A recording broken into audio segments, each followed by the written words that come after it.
Radio Siglo XXI.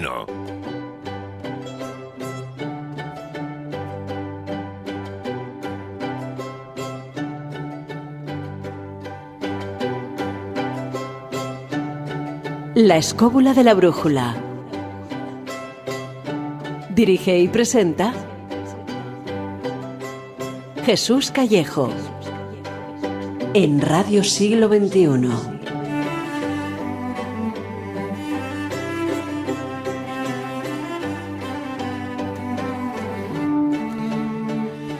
Muy buenas noches, queridos amigos. Bienvenidos un programa más a La escóbula de la brújula. Y hoy vamos a jugar un poco. En el estudio de Radio Siglo XXI lo hemos convertido en un salón de diversión. Bueno, casi siempre lo es, porque vamos a hablar de juegos y, fiel a nuestra costumbre, lo haremos desde varios aspectos y puntos de vista.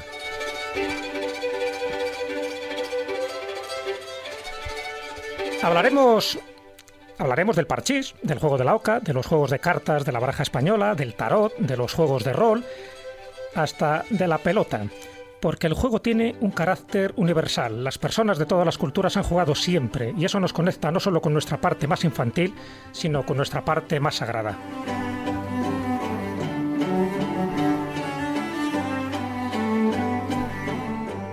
El juego, desde su origen y finalidad, es una herramienta de conocimiento, de búsqueda interior, de evolución y superación humana. En los juegos hay de todo. Hay azar, combate, estrategias, astucia, castigos, obstáculos, triunfos, premios, humillaciones, recompensas. En definitiva, el juego es por sí mismo un microuniverso donde el jugador debe encontrar un lugar, su lugar, en el campo de juego, en el campo de batalla, que es el tablero y, por extensión, la vida misma.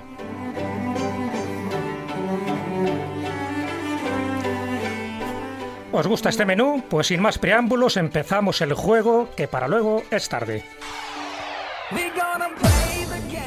PlayStation all day with a Metal Gear Solid to check and play, and from Omega Boost to Resident Evil, just play for the fun, cause we got it going on. La escóbula de la brújula.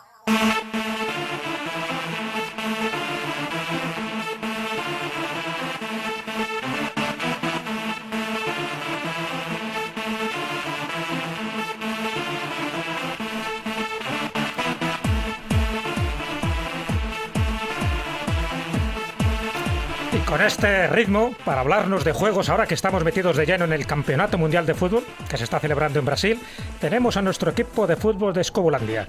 En la defensa tenemos, como no, al fornido Juan Ignacio Cuesta. ¿Qué tal? Buenas noches. Hombre, eso de fornido es un juego también, ¿o cómo? Es un juego dialéctico. Yo casi prefiero el mus. El mus, ¿no? Sí. Por cierto, ¿cuál era tu juego favorito cuando eras niño?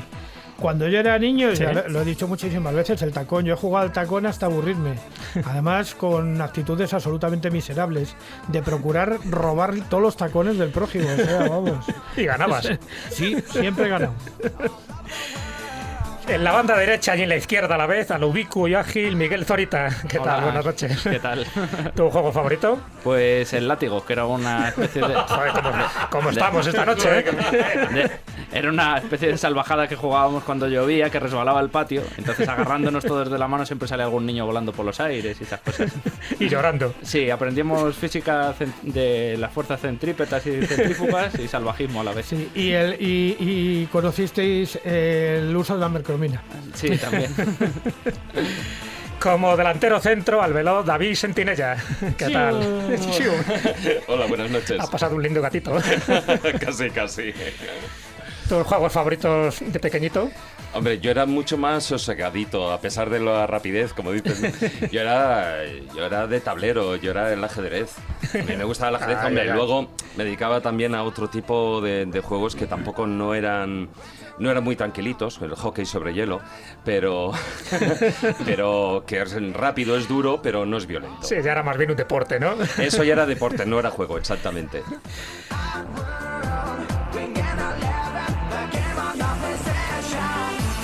Y como mediapunta, al artista del balón, Marcos Carrasco. ¿Qué tal, compañero? Hola, buenas noches, compañeros. Aquí estoy vestido con pajarita de Groupier en Monte Carlo, en plan francés. Madame et monsieur, rien ne va plus.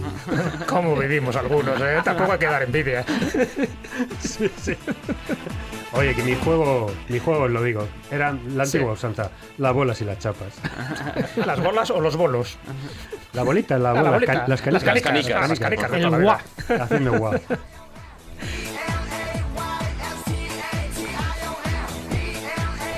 Y como portero, arquero, guardameta y cancerbero en los controles técnicos, a Íñigo Jalón. Y como entrenador de este extraordinario equipo, a un servidor.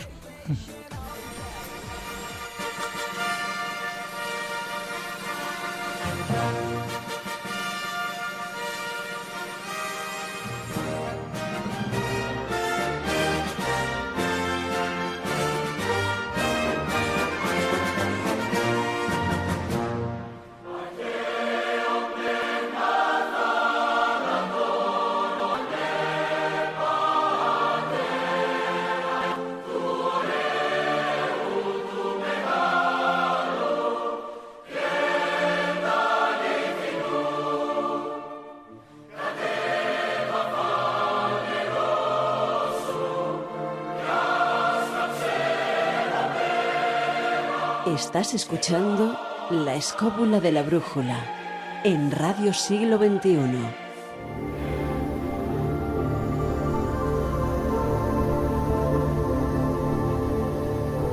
El zurrón del caminante.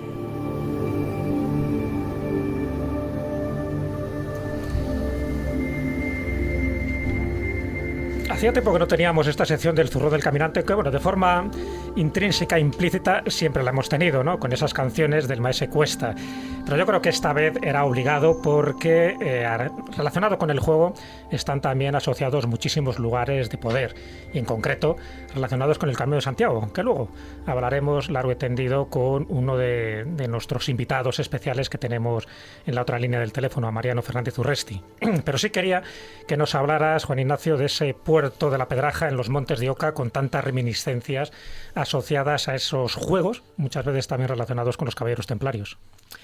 Sí, indudablemente el puerto de la Pedraja, que es uno de los lugares heavies, por decirlo de alguna manera, duros del Camino de Santiago, porque hay que ascender desde la localidad de Belorado, en Burgos, hasta el puerto de la Pedraja y luego descender hasta Ibellas de Juarros, donde cerca está Atapuerca. Aquí nos vamos a encontrar muchos de los elementos fundamentales de esa asociación que existe entre el juego de la Oca y el Camino de Santiago, donde muchas de las dificultades precisamente de esta ruta vienen reflejadas en algunos sitios del propio juego de la Oca, incluso los más antiguos, el mismo puente que aparece, que está asociado también a otro santuario del que tenemos que hablar, que es el santuario de San Juan de Ortega, aparece claramente definido. En el puerto de la Pedraja, ¿qué vamos a encontrar? Pues vamos a encontrar, por ejemplo, un pequeño eremitorio donde vamos a encontrar a Santiago con sus compañeros, en medio de un bosque donde está la fuente, una fuente de aguas muy, muy fresquitas. Y de ahí parten los dos caminos, uno el que se dirige hacia Burgos y otro que es el oficial del Camino de Santiago, que va a San Juan de Ortega, donde se produce uno de los fenómenos más interesantes, sobre todo en estos días en los que estamos ahora mismo. No, más bien en el equinoccio, ¿no? Más que en el solsticio. Sí, bueno, efectivamente, que es un milagro solar, que me llaman, ¿no? refería a las efemérides, digamos, de alguna manera astronómicas, ¿no? Sí. Que es el hecho de ese famoso rayo de luz que en el templo de San Juan de Ortega entra por una de las por un pequeño agujero y entonces se proyecta sobre la pared iluminando la escena de la Natividad y siguiendo un ciclo muy concreto, que es una de las cosas más singulares del Camino de Santiago y que también podemos entenderlo como un juego. Pero algo que realmente tenemos que tratar aquí, como es lógico, que son los juegos iniciáticos. Esos juegos que no solamente te permiten divertirte, sino que además te permiten aprender, que es en definitiva lo que es un juego iniciático. Y el Camino de Santiago no deja de ser en todo su recorrido, aparte de una ruta peregrinal y de expiación de los pecados, un juego iniciático absoluto, porque quien recorre todo este camino, evidentemente al final va a obtener una cantidad de experiencias únicas que solamente se pueden obtener de esta manera. De todas maneras, Juan Ignacio, hoy en día, y bueno, todos sabéis, ya existe la técnica de que hoy en día en los colegios se incorporan todo tipo de juegos como un sistema de aprendizaje, que en realidad, o sea, no es un juego iniciático, pero sí que lo es desde otro punto de vista, es decir, bien sean utilizándolo para las matemáticas, para el inglés, etcétera, etcétera. Yo recuerdo, sin ir más lejos, que yo me inicié en el mundo del ajedrez cuando me intentaban enseñar matemáticas, porque era un poquitín duro de mollera para el tema. Entonces, todo el tema de desarrollar esa parte abstracta de la propia mente, para que me era muy útil para las matemáticas, yo lo conseguí a través del ajedrez. Fíjate que ayer se suscitó una discusión entre unos compañeros de trabajo que yo tengo, sobre el tema del aprendizaje de las matemáticas y de otras disciplinas arduas, como es la física, la química, en fin, digamos las ciencias positivas. Y es que se ha separado de la enseñanza desde hace muchos años el conocimiento del griego y del latín. El griego y el latín no eran simplemente unas lenguas muertas con las que había que enfrentarse, sino que eran capaces de estructurar la mente matemáticamente. Entonces, tiene más posibilidades de entender la matemática alguien que sea, por lo menos que tenga un conocimiento de cómo funciona el latín en sus declinaciones, que otro que no. Es una discusión, fíjate, que recuerdo porque es que se suscitó precisamente ayer.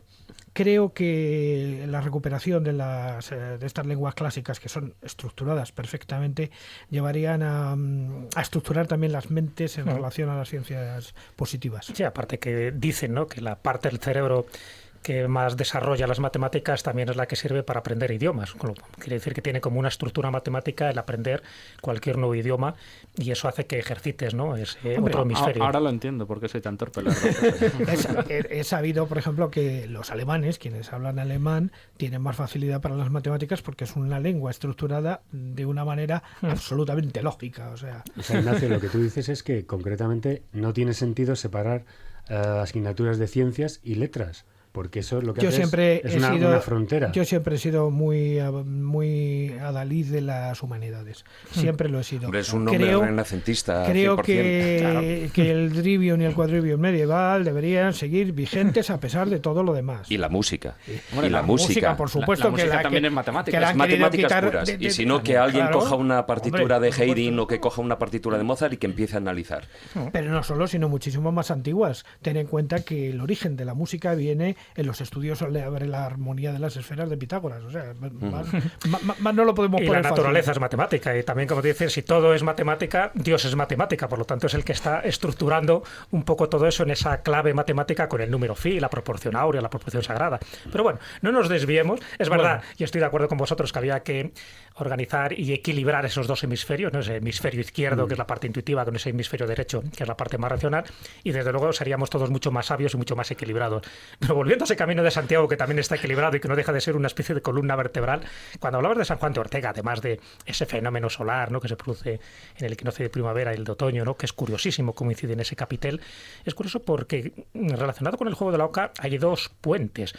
Y cuando se habla de santos pontífices hay dos. Uno es, evidentemente... Santo Domingo de la Calzada de San Juan de Ortega, evidentemente. No es por casualidad, ¿no? Eran eremitas, pero eran hacedores de puentes. ¿Por qué? Porque una de las necesidades... Esto todo funciona pragmáticamente. O sea, el peregrino medieval, ¿cuál era el problema que tenía? Cruzar los ríos.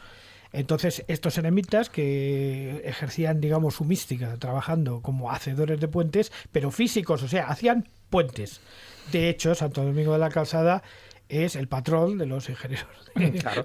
Y de hecho la palabra pontífice como sinónimo de papa viene de ahí, ¿no? Claro, el constructor de puentes entre la parte terrestre y la parte divina, de una forma simbólica. Pues eso se ve muy claro en esta zona del Puerto de la Pedraja, porque además todo está lleno de puentes medievales que todavía existen.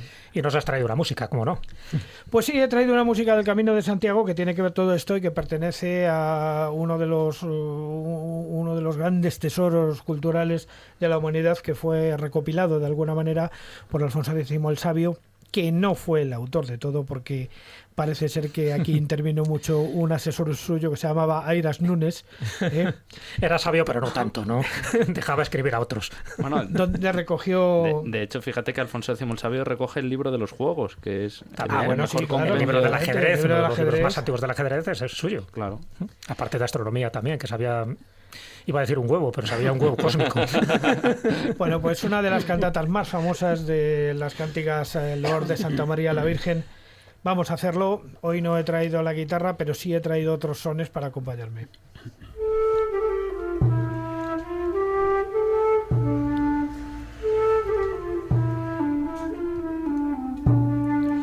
Santa María, estrellado día, muéstranos vía per audacinos guía. Caber bajas en los cerrados, que perder foran per pecados, entender de que muy culpados son mais petti, son perdonados, la usadía que les hacía, hacer folía más que no debería. Santa María, estrellado día, muéstranos vía, pedaun y nos guía. ¡Bravo! Pues hasta reportado a la Edad Media. Bueno, como veis, no hemos reparado en gastos, hemos traído aquí una orquesta medieval, os ha costado lo nuestro, ¿no? Y con la zanfoña, y con la... en la máquina del tiempo. Bueno, hay que reconocer que la música la ha puesto José Ruiz. Gracias, Juan Ignacio, por esta sección, por el zurrón del caminante, por estas sorpresas, donde al final yo creo que cuando veamos, en este caso, el Puerto de la Pedraja o vayamos a San Juan de Ortega, yo creo que lo veremos con nuestros ojos. Y si podemos ir precisamente en esas fiestas equinocciales, pero también las solsticiales, porque son importantes, creo que la gente va a descubrir que los monumentos estaban ahí por algo y la orientación y la ubicación también tenían una razón de ser. Gracias, Juan Ignacio. Muy bien.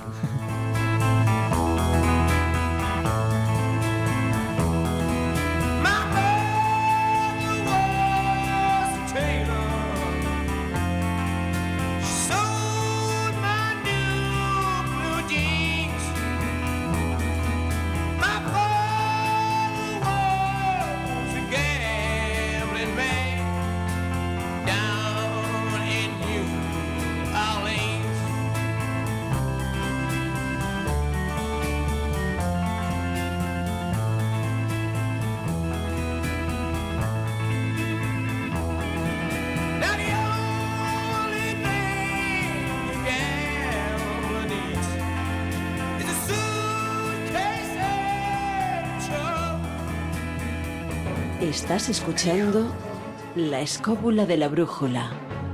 Dirige y presenta Jesús Callejo en Radio Siglo XXI.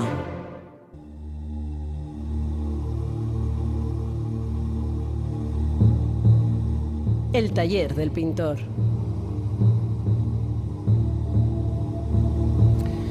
Y cuando hablamos del taller del pintor, ¿qué nombre nos viene a la mente? Además de Mase Cuesta, el de Marcos Carrasco, que esta vez nos has traído multitud de cosas que están aquí repartidas en la mesa, oráculos, tarot, runas... Runas, de todo. En fin, has hecho aquí un acopio de juegos increíbles, de lo cual me imagino que te vas a referir ahora, porque sí, es verdad que muchos juegos del tarot, de la oca, del parchís, los oráculos, tienen una parte artística importantísima. Tienen una parte artística fenomenal porque, además, son como una especie de puerta abierta a que el artista interprete una serie de arquetipos que a lo largo de toda la historia, pues se han ido renovando. Es decir, una relectura de todas esas historias, de reinventarse a sí mismo con todas esa serie de tradiciones que se remontan a lo más antiguo, la simbología de todos estos arcanos, etcétera, etcétera.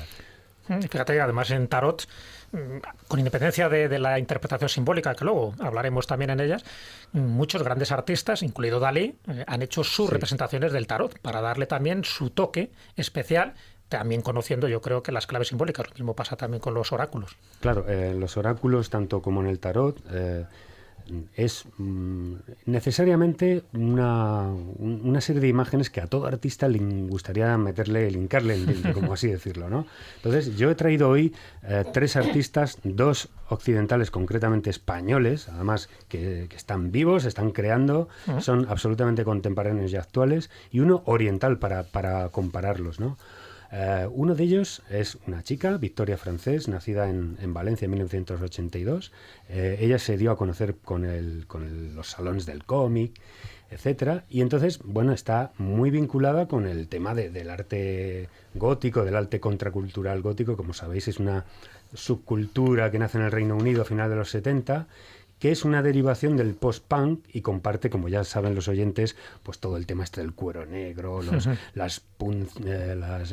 imperdibles, las puntas, todas las perforaciones, el maquillarse absolutamente pálidos. Bueno, tú lo has dicho, el arte gótico, que también llamado arte siniestro, ¿no? No sé si a lo mejor la palabra es la más adecuada, pero realmente un poco reivindica esa literatura gótica del siglo XVIII. Es el gusto por lo misterioso, pero también por lo romántico, ya que también la forma de vestir pre-rafaelita, medieval, también la zona de fechas victoriana, que hay ese tipo de corsés, puntillas, todas esas cosas que de ellos han sacado todo este tipo de iconografía, y Victoria Francés lo refleja muy bien. Concretamente, bueno, pues ha trabajado para varias editoriales, Norma para la Norma, que es muy importante, con su obra más famosa hasta el momento, que es Favole, que es una trilogía impactante, espectacular, como maneja el grafito y cómo maneja el dibujo la sanguina se le da de lujo, pero y el dedito índice también ha sabido esas veladuras. Sí, ha sabido combinar magistralmente lo que es el dibujo tradicional con el tema de la ilustración digital, combinando estos dos campos. Y no me digas que Victoria Francesa ha hecho un tarot también. Ha hecho un tarot, no me digas. Efectivamente. Con el dedito. Esta editorial ha dicho... Aclaremos una cosa. Sí, por favor. Los dedos... Con el dedito nos has dejado un poco... Perdón, los dedos son instrumentos que los pintores... Quienes pintamos, no que seamos pintores profesionales, pero Marcos sí lo es, pero quienes pintamos lo utilizamos frecuentemente. Es normal. ¿Por qué? Porque estamos trabajando por materias que son dispersables, y el dedo dispersa mejor. ¿Los dedos de la mano o los pirreles? Es lo que mejor difumina. Bueno, los pirreles los usa alguno, pero normalmente los dedos de las manos. Además, el tema de difuminar es una excusa perfecta para perder el hilo de lo que estaba diciendo. Continúa. No, uno de los que más utiliza las manos en la pintura, incluso en el óleo, que no se suelen utilizar los dedos, que es más para el carboncillo, para técnicas así más relacionadas con el grafito, es Tiziano.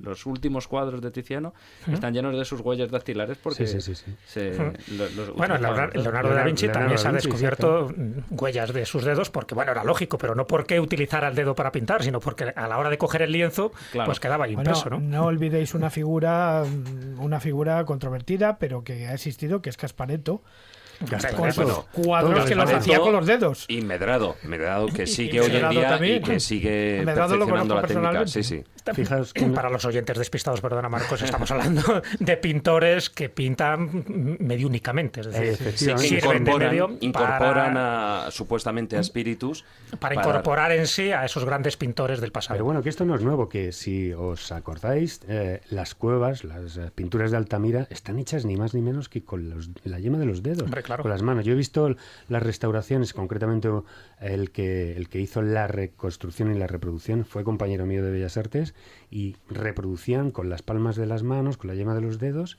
la forma de distribuir el carboncillo, las grasas, los caolines, todo este tipo de... Y todas las representaciones que hay de manos. Que además, gracias a eso se ha descubierto que la mayoría de las manos son femeninas, no masculinas. Sí, y además con dedos amputados, una serie de cosas ahí.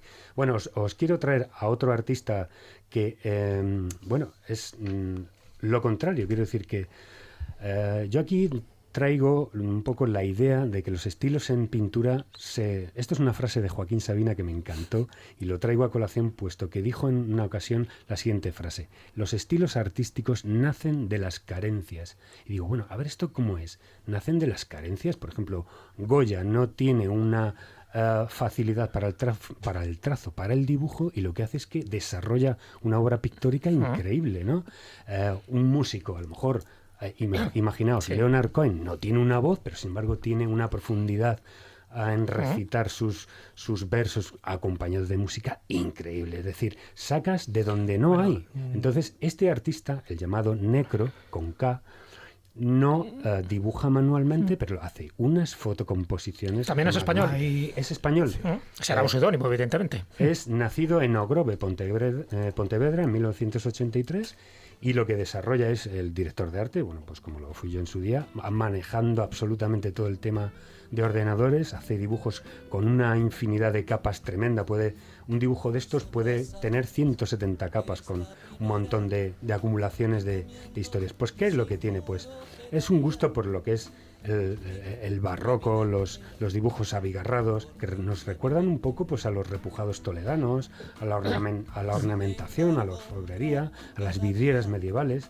Y todo esto, claro, lógicamente la casa Fournier se fijó en él para desarrollar todo un despliegue de lo que es su tarot. Sí, sí. Lo podéis ver, lógicamente, en nuestra página web, y podéis daros cuenta de la altura estética que tiene este artista. Y un último artista que traigo para el tema, no del tarot, sino de los oráculos. Por cierto, Marcos, es la verdad que esa frase de Joaquín Sabina es perfecta, porque también explicaría, como tú decías, esas carencias, ¿no? En el arte, por ejemplo, del Greco, de Van Gogh, de Renoir, es decir, todos aquellos que han tenido algún tipo de padecimiento visual. Hay un caso concretísimo que es el guitarrista Django Reinhardt. Django Reinhardt le faltan 2 dedos, los 2 principales. Claro. ¿Por qué? Porque se los había quemado cuando era pequeño. Entonces, con los otros 3 dedos, desarrolla una técnica de guitarra difícilmente de imitar. O sea, Django Reinhardt creó un estilo propio, único, que solo él podía tocar. Claro, lo adaptó para él. O sea, se creó para él mismo. Es que es prácticamente imposible, ¿no? Yo me imagino que en otros campos del arte, incluso el de la pintura, no sé, hay un montón de gente que, por desgracia, bueno, pues tiene las carencias de los brazos o de las manos y que pinta con los pies, y hay algunas pinturas que son alucinantes. Sabéis que hay una asociación de pintores con la boca y con el pie. Exactamente. Que todos los años hacen sus exposiciones. Y las tarjetas estas de Navidad. Tarjetas de Navidad, efectivamente. Y muy brevemente, el último artista, que es oriental, os quiero comentar, es Zheng Hao, que se ha dedicado a ilustrar un oráculo que es el Kuan Yin,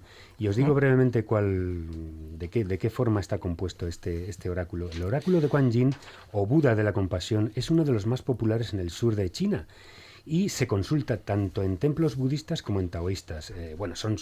Tiene unas pautas claras y concretas, por lo que particularmente preferido por los devotos, lo consultan durante las festividades del año nuevo lunar. Es una consulta o una conversación íntima con una diosa o con el bodhisattva, que esto seguramente lo sabe o tiene dato de David, porque seguramente sabe mucho más de esto. Él es un bodhisattva, vamos. Yo soy, todo el mundo lo sabe. De hecho, estoy levitando. Claro. Yo le ves el halo en la cabeza y tal, que pone Jack Daniel, digo. Bueno, pues este hombre tiene su... Son preciosas estas cartas, las estamos viendo aquí ahora todos, y estas cartas del oráculo son una maravilla, no solo por la expresividad, no solo por esos colores tan difuminados, no solo por la calidad de su trazo, sino por todo lo que representa, ¿no? Hay que mirar con detalle cantidad de elementos que incorpora. Todo lo que refleja es el eterno femenino en comparación con estas diosas que tienen todo lleno de brazos, etcétera, ¿no? Y sus pinturas están llenas de misterio y de sensualidad. Y además nos recuerdan, yo le hago una similitud a este artista con el nuestro Julio Romero de Torres, como decía la copla, pintó a la mujer morena. Pero exactamente es que es con la misma, mientras que los demás artistas chinos están metidos en la vanguardia, él ha hecho una mirada hacia atrás, y lo que decíamos al principio, hace una relectura, reinterpreta todos estos modelos antiguos y ha logrado pues plasmar aquí toda una serie de coordenadas de misterio, es decir, todos y cada uno de estos 44 barajas, o sea, cartas, que constituyen los arcanos de este oráculo, que es precioso. Lo podéis ver en nuestra página web. Está claro que es precioso y damos fe de ello, ¿no? Juan Ignacio, querías comentar también esa parte artística que tienen los juegos de la Oca, casi medievales. Sí, porque he estado rescatando unos juegos de la Oca. No son medievales, porque el primer juego de la Oca que se conoce es un juego florentino que es renacentista. Sí, ya es del Renacimiento, sí. Es del Renacimiento. Pero sí vamos a subir a la página web para que podáis ver la evolución un poquito desde los más antiguos hasta los más modernos, franceses, italianos, uno alemán muy historiado y uno español, hemos incluido, que es también bastante antiguo. Estos 6 oráculos que pondremos en la página web para que lo podáis ver con un enlace, porque lógicamente pertenecen... En lascobula.com, recordar. Efectivamente, pertenecen a una página de otro autor y hay que citarle, lógicamente. Representan un poco la evolución desde unas formas prácticamente iconográficas propias de los miniados medievales, casi medievales, hasta los momentos actuales donde parecen auténticos cómics. Pues ya habéis oído, Victoria francés, Necro, estos oráculos como el oráculo de Kuan Yin, ¿no?, de la diosa china de la compasión, estos juegos iniciáticos, porque también tienen ese componente que acaba de hablar Juan Ignacio Cuesta.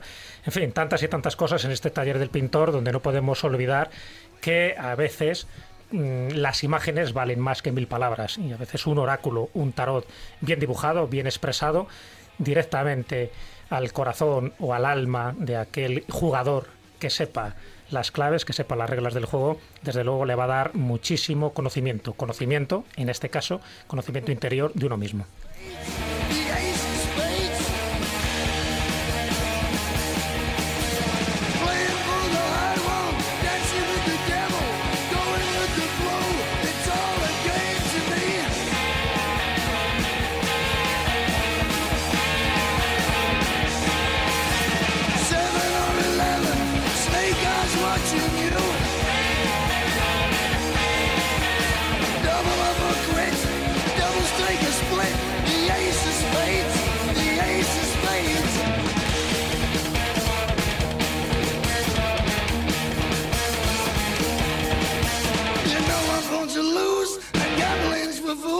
But that's the way I like it, baby. I don't want to live forever. And don't forget the Joker.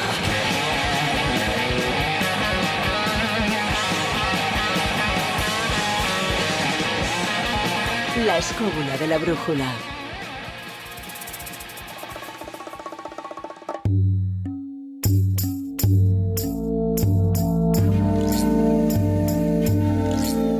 El cofre del tesoro.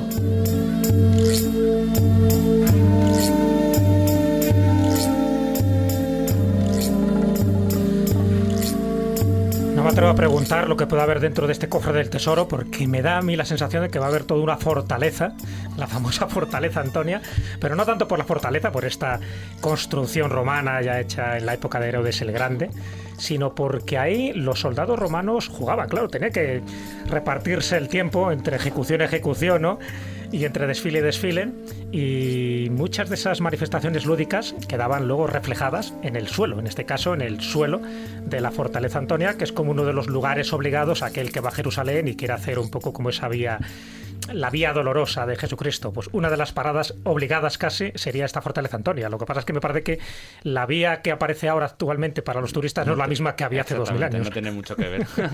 La fortaleza Antonia, para que se orienten un poco nuestros oyentes, era una especie de castillo que estaba situado a las orillas del templo de Jerusalén, cuando Jerusalén era una ciudad muchísimo más pequeña de lo que es ahora, y bueno, era el bastión romano donde se acantonaban los soldados y que, como bien dices, tenían mucho tiempo libre entre guardia y guardia para entretenerse y pasar allí el rato.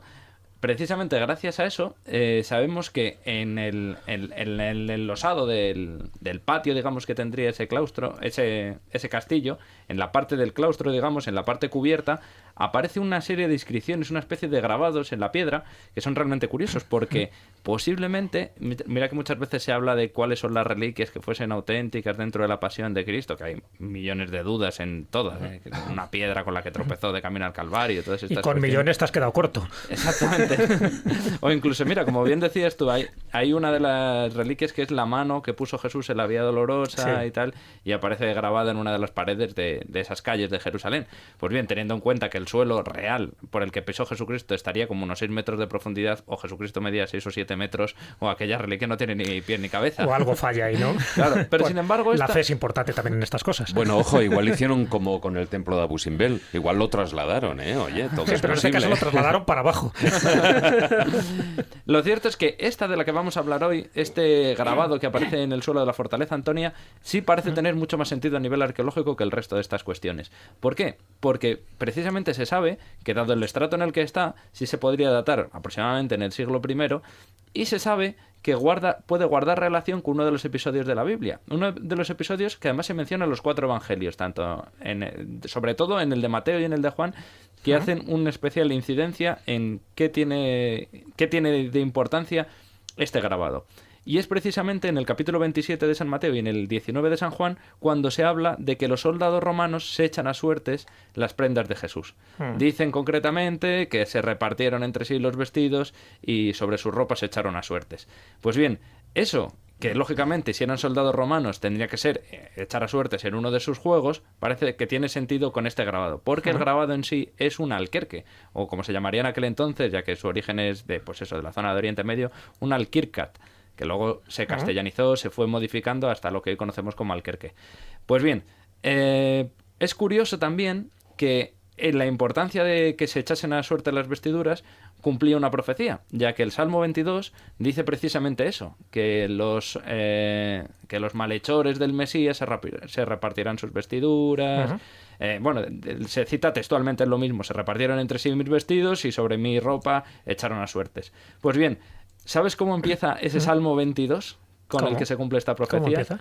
Con el Dios mío, ¿por qué me has abandonado?, que dijo Jesús en la cruz. Todo encaja, ¿eh? Claro. Todo encaja. Porque en el fondo Jesús, cuando estaba en sus últimos momentos, lo que estaba haciendo, se supone, precisamente es que estuviese rezando, que es lo lógico. Eli, Eli, lama sabactani. Efectivamente.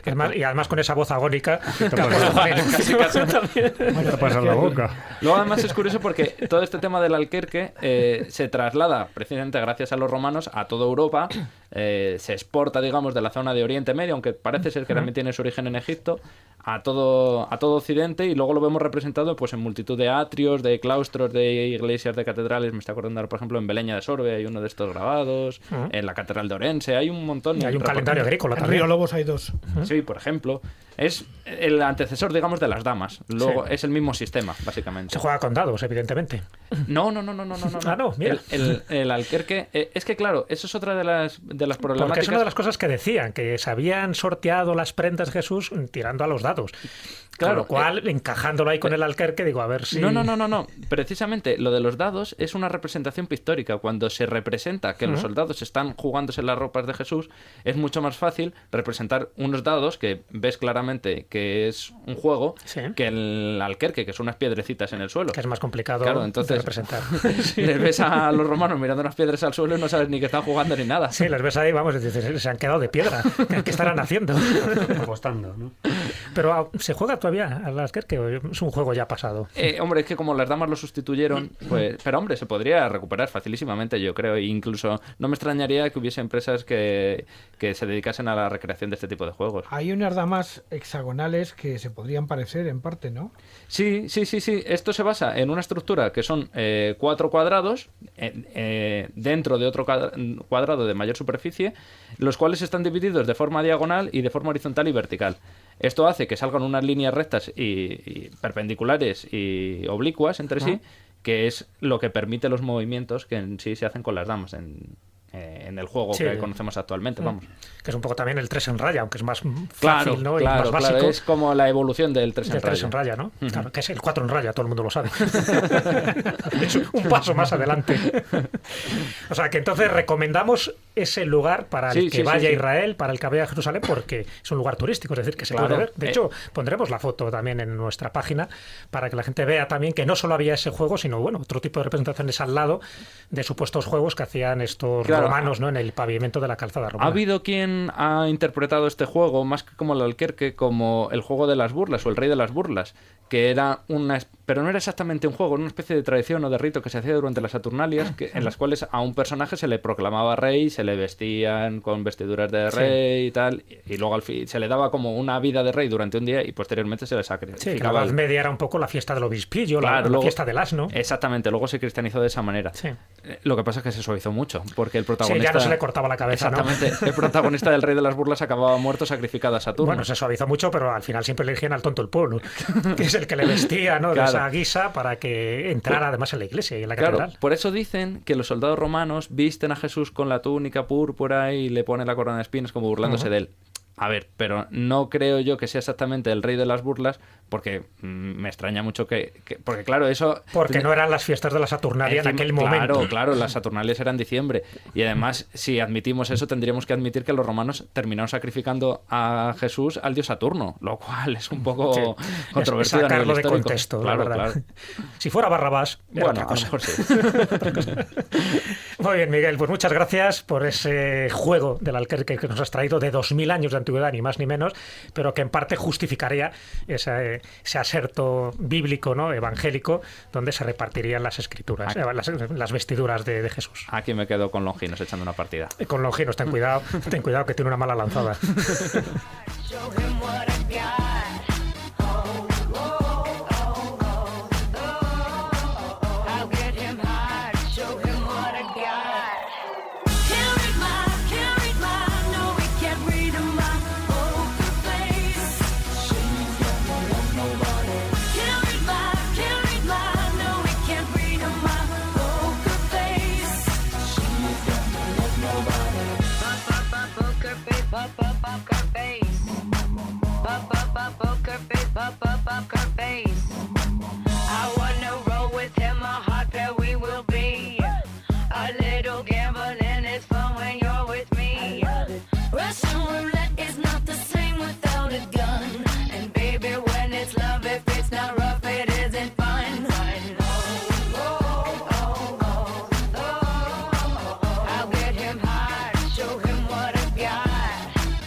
Os comentaba al principio que hoy tenemos un invitado muy especial, alguien que sabe mucho del Camino de Santiago, que sabe mucho del juego de la Oca, bueno, que sabe mucho del Escorial, que sabe mucho de muchas cosas. Contamos al otro lado de la línea telefónica con nuestro amigo, compañero Mariano Fernández Urresti. Muy buenas noches, Mariano. ¿Qué tal? Muy buenas noches, Jesús. ¿Cómo estás? Todo un placer tenerte aquí con nosotros en la Escóbula de la Brújula. Igualmente, aunque la presentación me preocupa, porque saber de mucho es normalmente sinónimo de nada. Bueno, pero yo creo que todos los que estamos aquí compartimos un poco eso. Sabemos un poco de todo y poco de mucho, pero da igual. Yo creo que hay que tener una visión holística, ¿no? Y sobre todo saber contarlo, que yo creo que es lo fundamental. Yo soy más partidario del lugar de ser un súper especializado en algo, saber un poco en el mundo que vivimos y lo que nos rodea. Y tú, además, eres un digno representante por la cantidad de libros que has escrito, ¿no? Ya más de 20, entre novelas y libros de ensayo, ¿no? Las claves de Ángeles y Demonios, La conexión Buonarroti, El camino a la Atlántida, La sombra del Grial, Felipe II y el secreto del Escorial.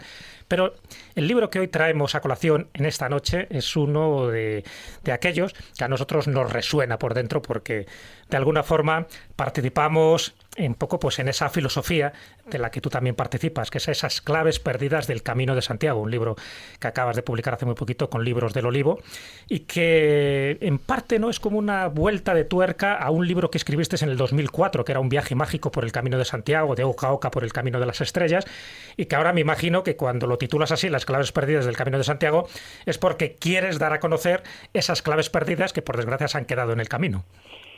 Sí, la verdad es que es un libro en el que, como en el subtítulo, se hace referencia a que es una crónica de dioses, atlantes y templarios.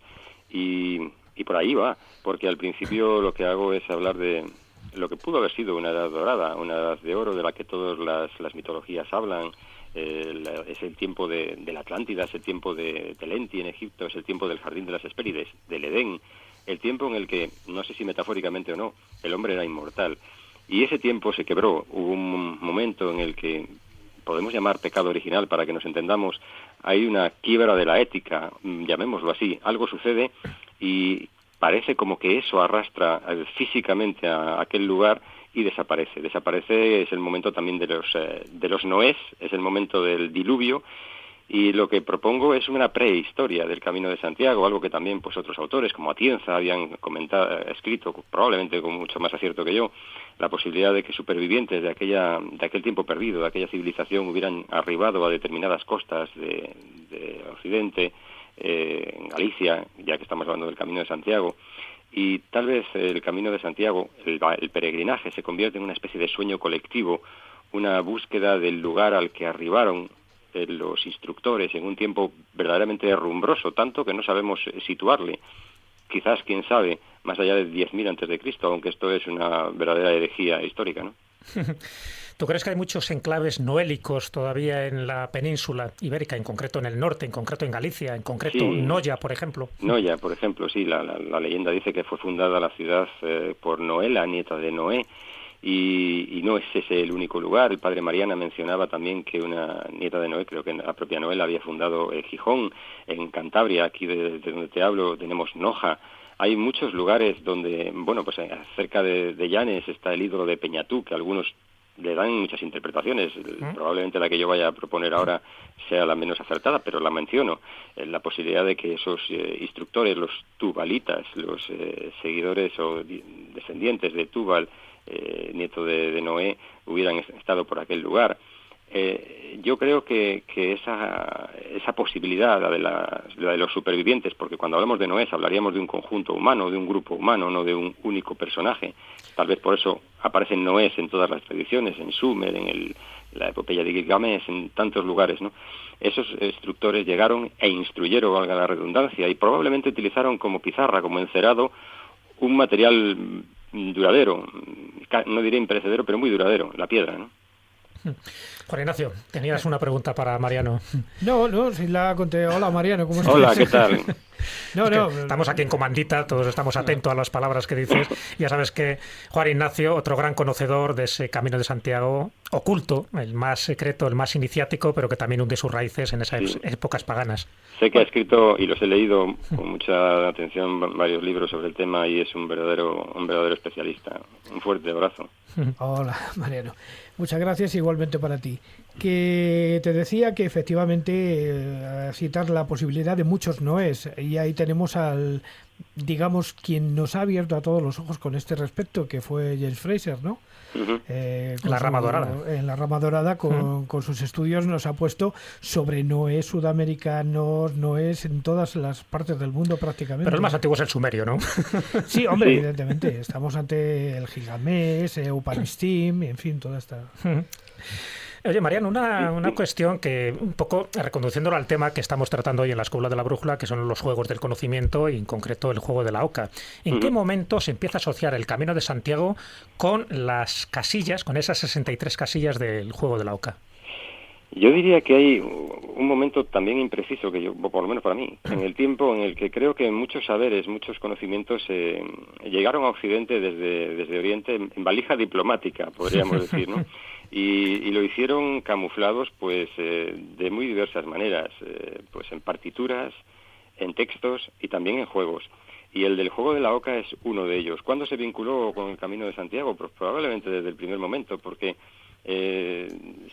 siempre se ha planteado el Camino de Santiago, al menos desde el punto de vista de los compañeros constructores, de los que hacían el Camino de Santiago, no como una romería al uso, sino como un camino de iniciación, pues con el juego de la oca, con la Vía Láctea. Y a pesar del paso del tiempo, a pesar del cambio de la toponimia, porque han pasado pues muchos siglos, aún podemos percibir esa huella del camino en los dos puentes, en Puente la Reina en Aragón, en Puente la Reina en Navarra, en las ocas, en Anclares de Oca, el Ganso. Incluso todavía hay pues evidentes pruebas de que, no sé si de un modo consciente o inconsciente, pero que todavía la gente vincula ese Camino de Santiago con el juego de la oca, pues por ejemplo en la plaza de Santiago de Logroño, donde te puedes encontrar en la superficie, en el suelo, pues un gigantesco juego de la oca, o personajes, vamos a decir, estrafalarios, pero ciertamente notables y que hacen camino, como Tomás, el hospitalero de Manjarín, que tiene también ahí sus obras. Sí. Personaje entrañable. Un personaje entrañable. Yo creo que el camino está ahí y probablemente, pues como en el transcurso de la charla podemos mencionar, todo gira en torno a la muerte y a la casilla de la muerte de ese hipotético juego de Santiago, que sería, lógicamente, la 58, que correspondería tal vez a la presunta tumba de Santiago. David, te quiere saludar también Sintenella. Hola, buenas noches, Mariano. Un abrazo. Otro para ti. Oye, entonces, cuando estamos hablando del origen, digamos, del juego de la Oca como tal, ya no solo como juego iniciático, o sea que yo creo que es algo como que una cosa va evolucionando paralelamente a la otra. Ahí se está hablando de 3 teorías básicamente de su creación. Por una parte tendríamos esa similitud con lo que es el disco de Faestos, ahí estaríamos hablando de unos 2000 años antes de Cristo. Luego, otra hipótesis, que es la que, bueno, nació en lo que sería en la corte italiana, bueno, exactamente en Florencia, en la Florencia de los Médicis, y que luego se extendió a todo el resto de las cortes de Europa. Y una última teoría, tal vez posiblemente la más controvertida, ¿no?, es la que se afirma en que el juego de la Oca fue creado por los caballeros templarios en el siglo XII, ¿no?, inspirándose precisamente en esto que estamos hablando, en esa formación del Camino de Santiago. ¿Por cuál de las 3 hipótesis te irías tú más? A mí me seduce una que no has mencionado, una que dice que es una leyenda helénica, ¿no?, que decía que mientras se producía el asedio griego a la ciudad de Troya, los helenos, que se aburrían, porque ya se sabe que eso de los asedios pues puede llegar a ser largo y eterno. Sí, en el asedio de Troya, sí. Sí, especialmente si los asediados se obstinan en no dejarse matar, ¿no?, que como debe ser. Pues bueno, así que en ese estado de cosas se le ocurrió a Ulises la jugarreta del caballo, ya sabes, pues de Troya, y aquella soldadesca que tenía que ocupar el tiempo en algo, dicen que un tal Palámedes, hijo del rey de Eubea y nieto de Poseidón, inventó el juego. Me seduce esta idea, porque lo de Palámedes y el hecho de que sea nieto de Poseidón me pone en la perspectiva correcta para volver a pensar en la Atlántida, para pensar en un juego mucho más antiguo que todo eso, y si hemos mencionado la posibilidad de que esos, entre comillas, supervivientes de la Atlántida o de esa edad de oro hubieran sido los creadores del juego de la Oca, sí, o hubieran encriptado información en ese juego. Homero, de hecho, consideraba que ese escudo de Aquiles era como el auténtico modelo para el juego, ¿no? Claro, entonces yo lo que creo es que podría venir por ahí, que luego el Camino de Santiago no deja de ser un rail telúrico, y los distintos hitos que lo componen fueron probablemente cuidadosamente diseñados, y quien lo hizo bien pudiera haber jugado, valga la redundancia, al juego de la Oca de esa manera. Yo creo que podría venir por ahí, porque bueno, pues regresaríamos a las marcas de canteros, a la pata de Oca, todo esto al símbolo del propio Poseidón, del tridente. Todo esto a mí me seduce, me gusta. No sé si tiene mucho fundamento o no, pero bueno, como la posibilidad de imaginar y de soñar, al menos de momento, no paga impuestos, pues yo me quedo con esa. De momento. De momento, sí, hasta que se entere Montoro. No, lo que comentas, Mariano, es muy sugerente, ¿no? Porque estamos hablando de esas culturas primigenias que desaparecen por distintas razones, en este caso la Atlántida hace 12.000 años, pero ese conocimiento se tiene que preservar de alguna forma. Tú has dicho al principio que se suele preservar con los mitos, con la música, con las leyendas y también con los juegos. ¿Qué tipo de juegos son los que podría haber tenido esa mítica Atlántida para que luego, con el tiempo, con el devenir de los acontecimientos, con esos grandes iniciados que fueron transmitiendo esta información, luego se conservara? Me imagino que el juego de la Oca sería uno de ellos, pero ¿qué más juegos tú crees que todavía conservan esa carga iniciática y simbólica para que jugando, sin darnos cuenta, estemos aprendiendo las claves de ese conocimiento perdido? Bueno, pues ahí no lo sé con certeza. Creo que probablemente estamos viviendo en un mundo mucho más extraordinario de lo que creemos y nos parece ordinario. No solo el juego de la Oca, no solo el tarot, que bueno, además de naipes al uso sirve para quien lo sabe utilizar, para anticipar hechos, para adivinar. Yo no te sabría decir, Jesús, con certeza, porque no lo sé, pero me temo que muchas de las cosas que creemos infantiles no lo son. El juego de la oca, que es el que estamos comentando, es uno de ellos, pero seguramente haya más. El ajedrez tiene tantas leyendas a su alrededor, tiene tanta historia, no solo mitos, a su alrededor, que bien merecería pues un libro propio solamente para deducir, para escudriñar, para arrancar el barniz que oculta la información cifrada que probablemente contenga. Miguel Zorita también te quiere saludar y hacerte una pregunta. Hola Mariano, ¿qué tal? ¿Qué tal? Hola. Nada, hablando de estos otros juegos, ya no solo el juego de la oca, pero sí que están en cierto modo vinculados con el Camino de Santiago, ¿a ti qué te parece ese relieve que existe en una iglesia en Cacabelos, en la provincia de León, en el que aparece, es una imagen muy curiosa porque iconográficamente es raro, no suele haber ese tipo de representaciones en ningún otro lugar, en el que aparece San Antón jugando a las cartas con el niño Jesús? Sé que lo conoces y me gustaría saber tu opinión. La verdad es que a lo largo del Camino de Santiago te encuentras cosas que no deberían estar ahí. En su justa medida parece como que lo hacen para importunar, para fastidiar, y esta que mencionas es una de ellas. Lo cierto es que si uno se enfrenta al Camino de Santiago sin prejuicios, saldrá de allí fortalecido, saldrá del envite fortalecido, pero como te acerques al Camino de Santiago con unas convicciones que pretendías inalterables, a la luz de representaciones iconográficas como la que acabas de mencionar, pues se te van a caer los palos del sombrajo. Claro. Y hay muchas. Sí, es que ya te digo que yo creo, pues claro, es una opinión personal, después de haber hecho el camino varias veces, creo que el Camino de Santiago es una ruta de iniciación, de transformación y también de desafío, también de capacidad para desnudarte día a día, ¿no? Se trata de reinterpretarte a ti mismo y de reinterpretar tus convicciones. Y las representaciones iconográficas, los guiños, que como el que tú acabas de mencionar, que se puede ver en la iglesia de Cacabelos, pues es uno de ellos. No sabe uno muy bien qué es lo que se pretende decir, no sabes si se está riendo de ti, si es una burla, si es un desafío a la lógica. Pero creo que por ahí va la cosa, es decir, se trata de como te decía antes, de desnudarse y de reinterpretarse día a día.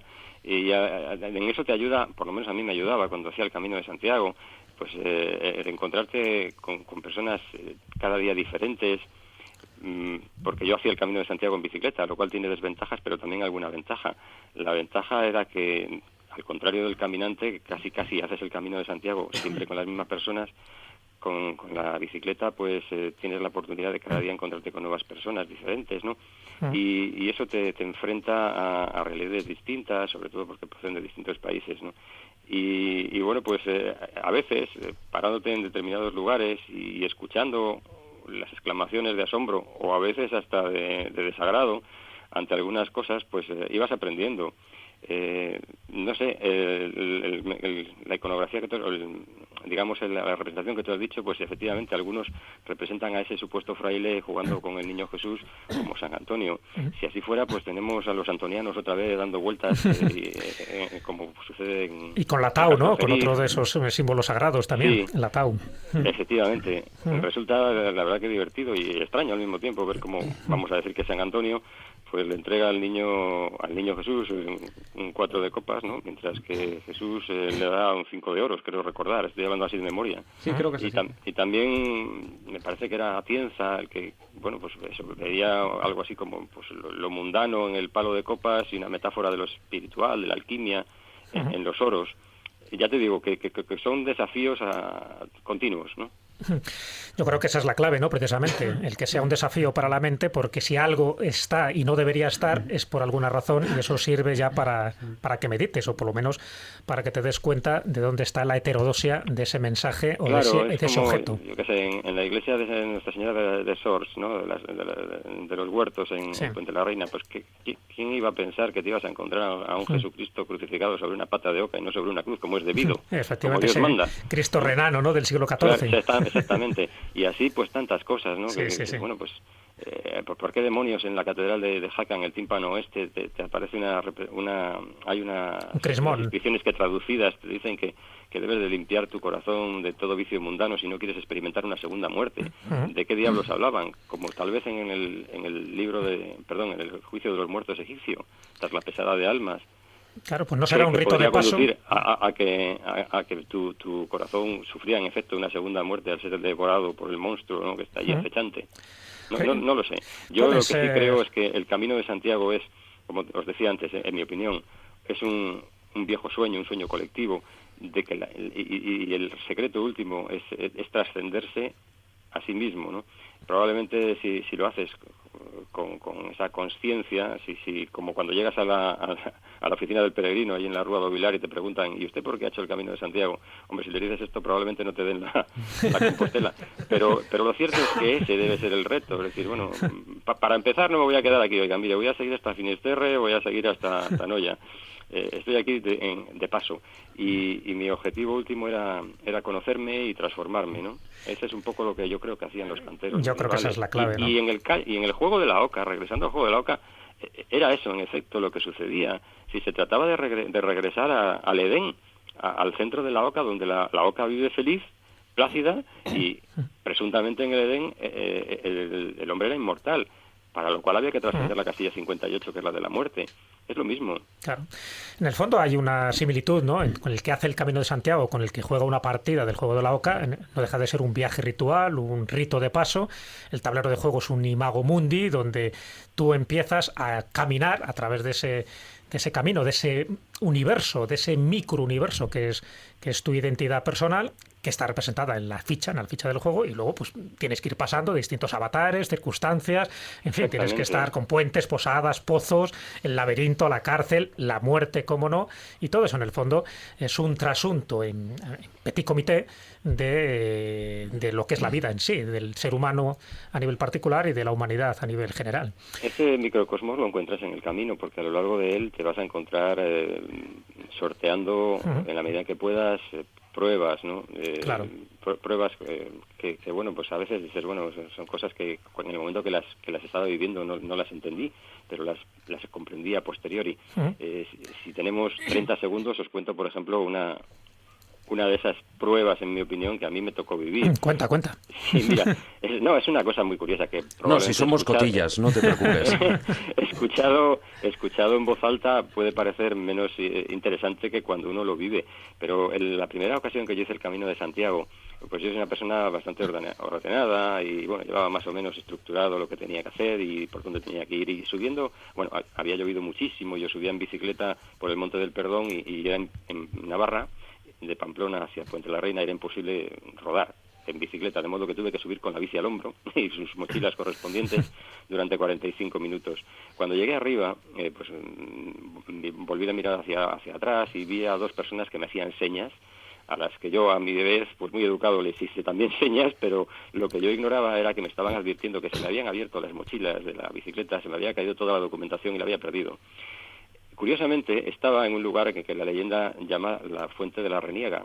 Es un lugar donde decían que el demonio tentaba a los peregrinos para que no siguieran adelante en el camino. Yo no me di cuenta, bajé a Puente de la Reina y estuve pues limpiando la bicicleta de barro, etcétera, y es cuando me di cuenta de lo que me había ocurrido. Bien, la tentación era no seguir, porque había perdido toda mi documentación personal, y sin embargo decidí seguir hacia adelante, y cuando llegué a Estella, entré al albergue de peregrinos y me dijeron, es usted Mariano Fernández Urresti. Digo, hombre, mi fama me precede. Y Don Mariano. Es que unos peregrinos han encontrado su documentación, su credencial de peregrino en el Monte del Perdón y vienen en taxi a traérsela. Bueno, ¿qué te parece? Qué bien, ¿no? Sí. ¿Casualidad? ¿Causalidad? Exactamente. Como esa, hay muchas más anécdotas. Es una prueba del juego del juego de la Oca, porque yo bien pudiera haber tomado la decisión, y en el trance estuve, de venirme para casa, ¿no? Porque, bueno, pues había que verme lleno de barro, mojado, con frío, y además sin toda mi documentación personal. Pero ocurrió eso. Supongo que le gané la partida, ya que hablamos de juegos al diablo, en la Fuente de la Reniega. La ganaste y saliste reforzado. Sí. También te quiere saludar Marcos Carrasco, también, nuestro compañero. Hola, Mariano, soy Marcos. Hola, ¿cómo estás? Un placer, porque te he oído muchas veces y me encanta lo que haces. Bueno, pues vinculando el tema del Camino de Santiago al juego de la Oca, como sabes que todas las imágenes tienen se pueden leer por muchas capas, ¿no? De repente, pues me sugiere que desde el punto de vista del diseño gráfico de los juegos de la Oca tienes como dos movimientos importantes, ¿no? Lo que es la espiral que va hacia el centro, que es hacia el centro de tu ser, esa experiencia que llegas al punto culminante de la casilla 63, justo y asociado con la simbología ya tan ancestral de esta espiral que ya desde las pinturas rupestres las teníamos. Y luego lo que son las casillas de tiempo, que vas hacia adelante, retrocedes, que refleja la vida misma, ¿no? Y lo que me refiero, a ver qué te parece a ti, son como encapsulaciones de tiempo, que son elipsis temporales que vas haciendo y que reflejan de alguna forma todas esas peripecias, y incluso la que acabas de contar se podría reflejar en una de estas como una cárcel, un detenerse obligatoriamente. No sé, ¿a ti qué te parece? Porque realmente todas esas peripecias y enclaves tienen su simbología en lo que es en el diseño gráfico del propio juego de la Oca. Yo no puedo estar sino de acuerdo con lo que acabas de decir. Creo que en pocos lugares o de pocos ejemplos más significativos que el juego de la Oca para expresar pues probablemente lo que es la vida en sí misma, porque es cierto que lo que tú comentas es un camino de iniciación hacia el interior de uno mismo, pero al mismo tiempo y de igual manera expresa muchas de las circunstancias, de las vicisitudes que uno va atravesando a lo largo de su vida, y da la impresión de que nada se dejó al azar, de que la disposición de las propias ocas, de los números elegidos para cada una de las casillas, de la distancia entre cada una de las ocas, nada ha sido dejado al azar, y tampoco fue dejado al azar en el Camino de Santiago. Las ocas aletean por todos los lados, y en los lugares donde aparecen nombres como dije antes, Nanclares de Oca, Oja, Villafranca de Montes de Oca, la Sierra de Ancares, El Ganso, son lugares donde resulta que te pasa algo. Y ya no es que tú vayas predispuesto a que te suceda, sino que son lugares en los que si como decía yo antes, si eres capaz de desnudarte, comprendes que no fueron elegidos al azar, de igual modo que no lo fueron los puentes, ni desde luego la casilla de la muerte, que en mi opinión allí no está enterrado Santiago, ni nada de eso, pero el lugar sí que probablemente expresa o representa la muerte, ¿no? El punto de inflexión. Muy bien. Has hablado de la Oca. Yo creo que es uno de los elementos claves de ese juego de la Oca, pero también del Camino de Santiago. Ya sabes que la Oca resume un poco al palmípedo en su triple condición de animal. Es un volador, terrestre, acuático, es decir, domina los tres elementos. Y no por casualidad hay 13 ocas en ese juego. Esas 13 ocas, yo un poco tirando del hilo, tú seguro que conocerás más ejemplos, sabes que están en la Catedral de Barcelona, ¿no? Hay 13 ocas en la Catedral de Santa Eulalia, hay 13 etapas del Codex Calistino. 13 ocas vivas, hay que decirlo. Vivas, claro, evidentemente. Es de los pocos sitios, bueno, de las dos catedrales que yo conozco en España y posiblemente en el mundo, donde hay animales vivos. En el caso de la Catedral de Barcelona, esas 13 ocas que están en el claustro, y en el caso de Santo Domingo de la Calzada, el gallo y la gallina, que están vivos, pero dentro de la catedral. Toda esa parte, ¿no?, relacionada con la oca, con esta simbología, ¿no?, que tiene este animal, incluso esa señal como marca de cantero, como marca de los constructores, que era el pie de oca, tiene mucho que ver un poco con esta simbología a la hora de que el iniciado reconozca estas señales. Claro, esto es, yo creo que, como decía antes, ¿no?, ahí se utilizaba la piedra como una pizarra sólida en la que ocultar esa información, y se construyó una especie de esperanto para los iniciados que se mantuvo a lo largo de los siglos. Y la representación de la pata de oca por parte de los canteros es uno de esos claros ejemplos, no el único, pero es uno de ellos. Y el diseño de las 63 casillas, la disposición de las 63 casillas, por cierto, 9 si las sumamos, es decir, 7 veces 9, 7 que es un número de poder en la cábala, y multiplicado por 9 pues tenemos otra vez 63, el hecho de que haya 9 pruebas que superar, el puente, la posada, los dados, el pozo, el laberinto, la cárcel, la muerte, y finalmente llegar o arribar al jardín del Edén, vamos a decir, no puede ser hecho de una manera casual ni con trazo grueso. Eso está muy, muy pensado, muy meditado. Un grupo separa las ocas de 5 en 5 y otro grupo las separa de 4 en 4, otra vez aparece el 9. Están no sé, creo que todo responde a un plan perfectamente diseñado. Y antes, haciendo referencia a lo de los animales, si te fijas, no sé el caso de la Catedral de Barcelona, cuál es el significado que puede tener en última instancia. Porque murió a los 13 años Santa Eulalia y tuvo 13 martirios y cada oca representa uno de esos años, uno de esos martirios. Pues mira, lo desconocía.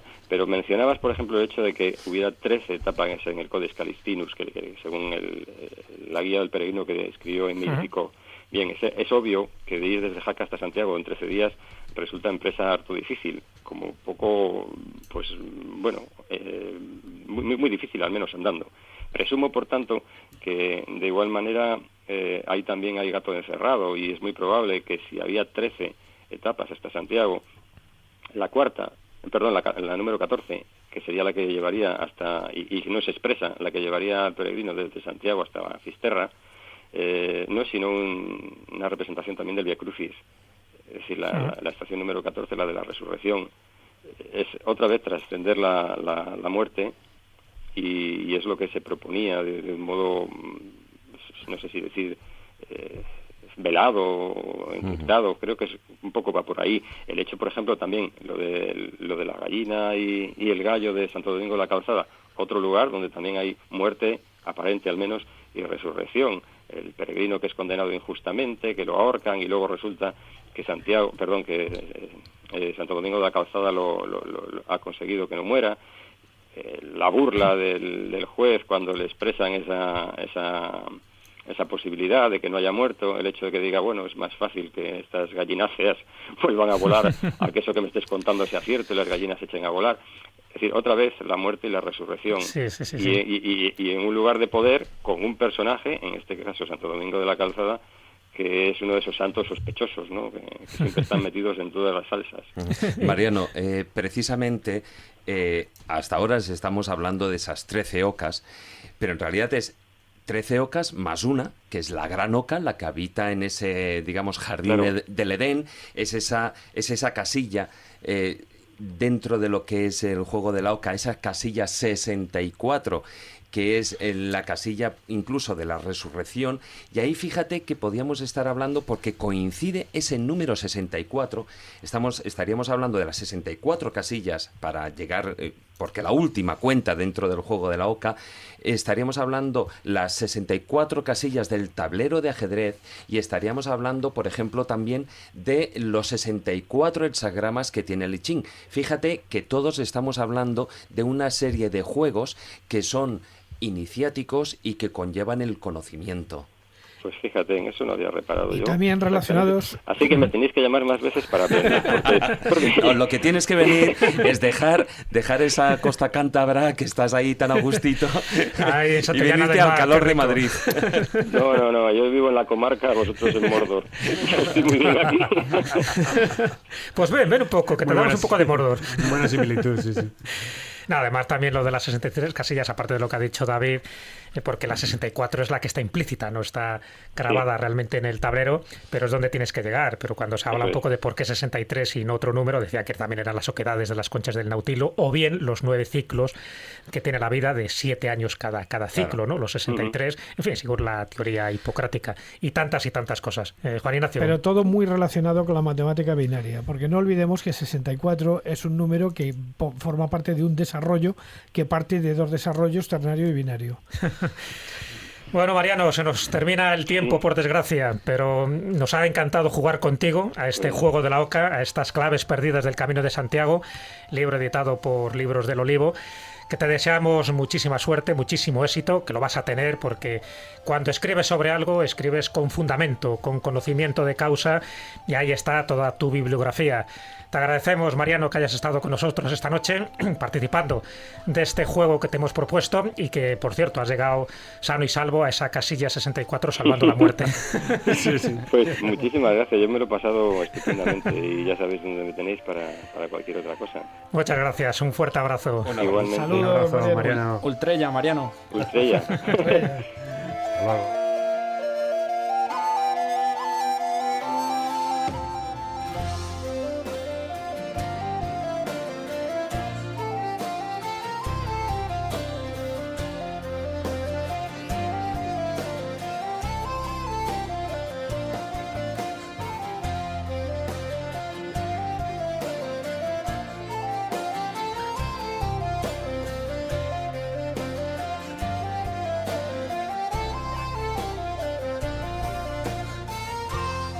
Estás escuchando La Escóbula de la Brújula.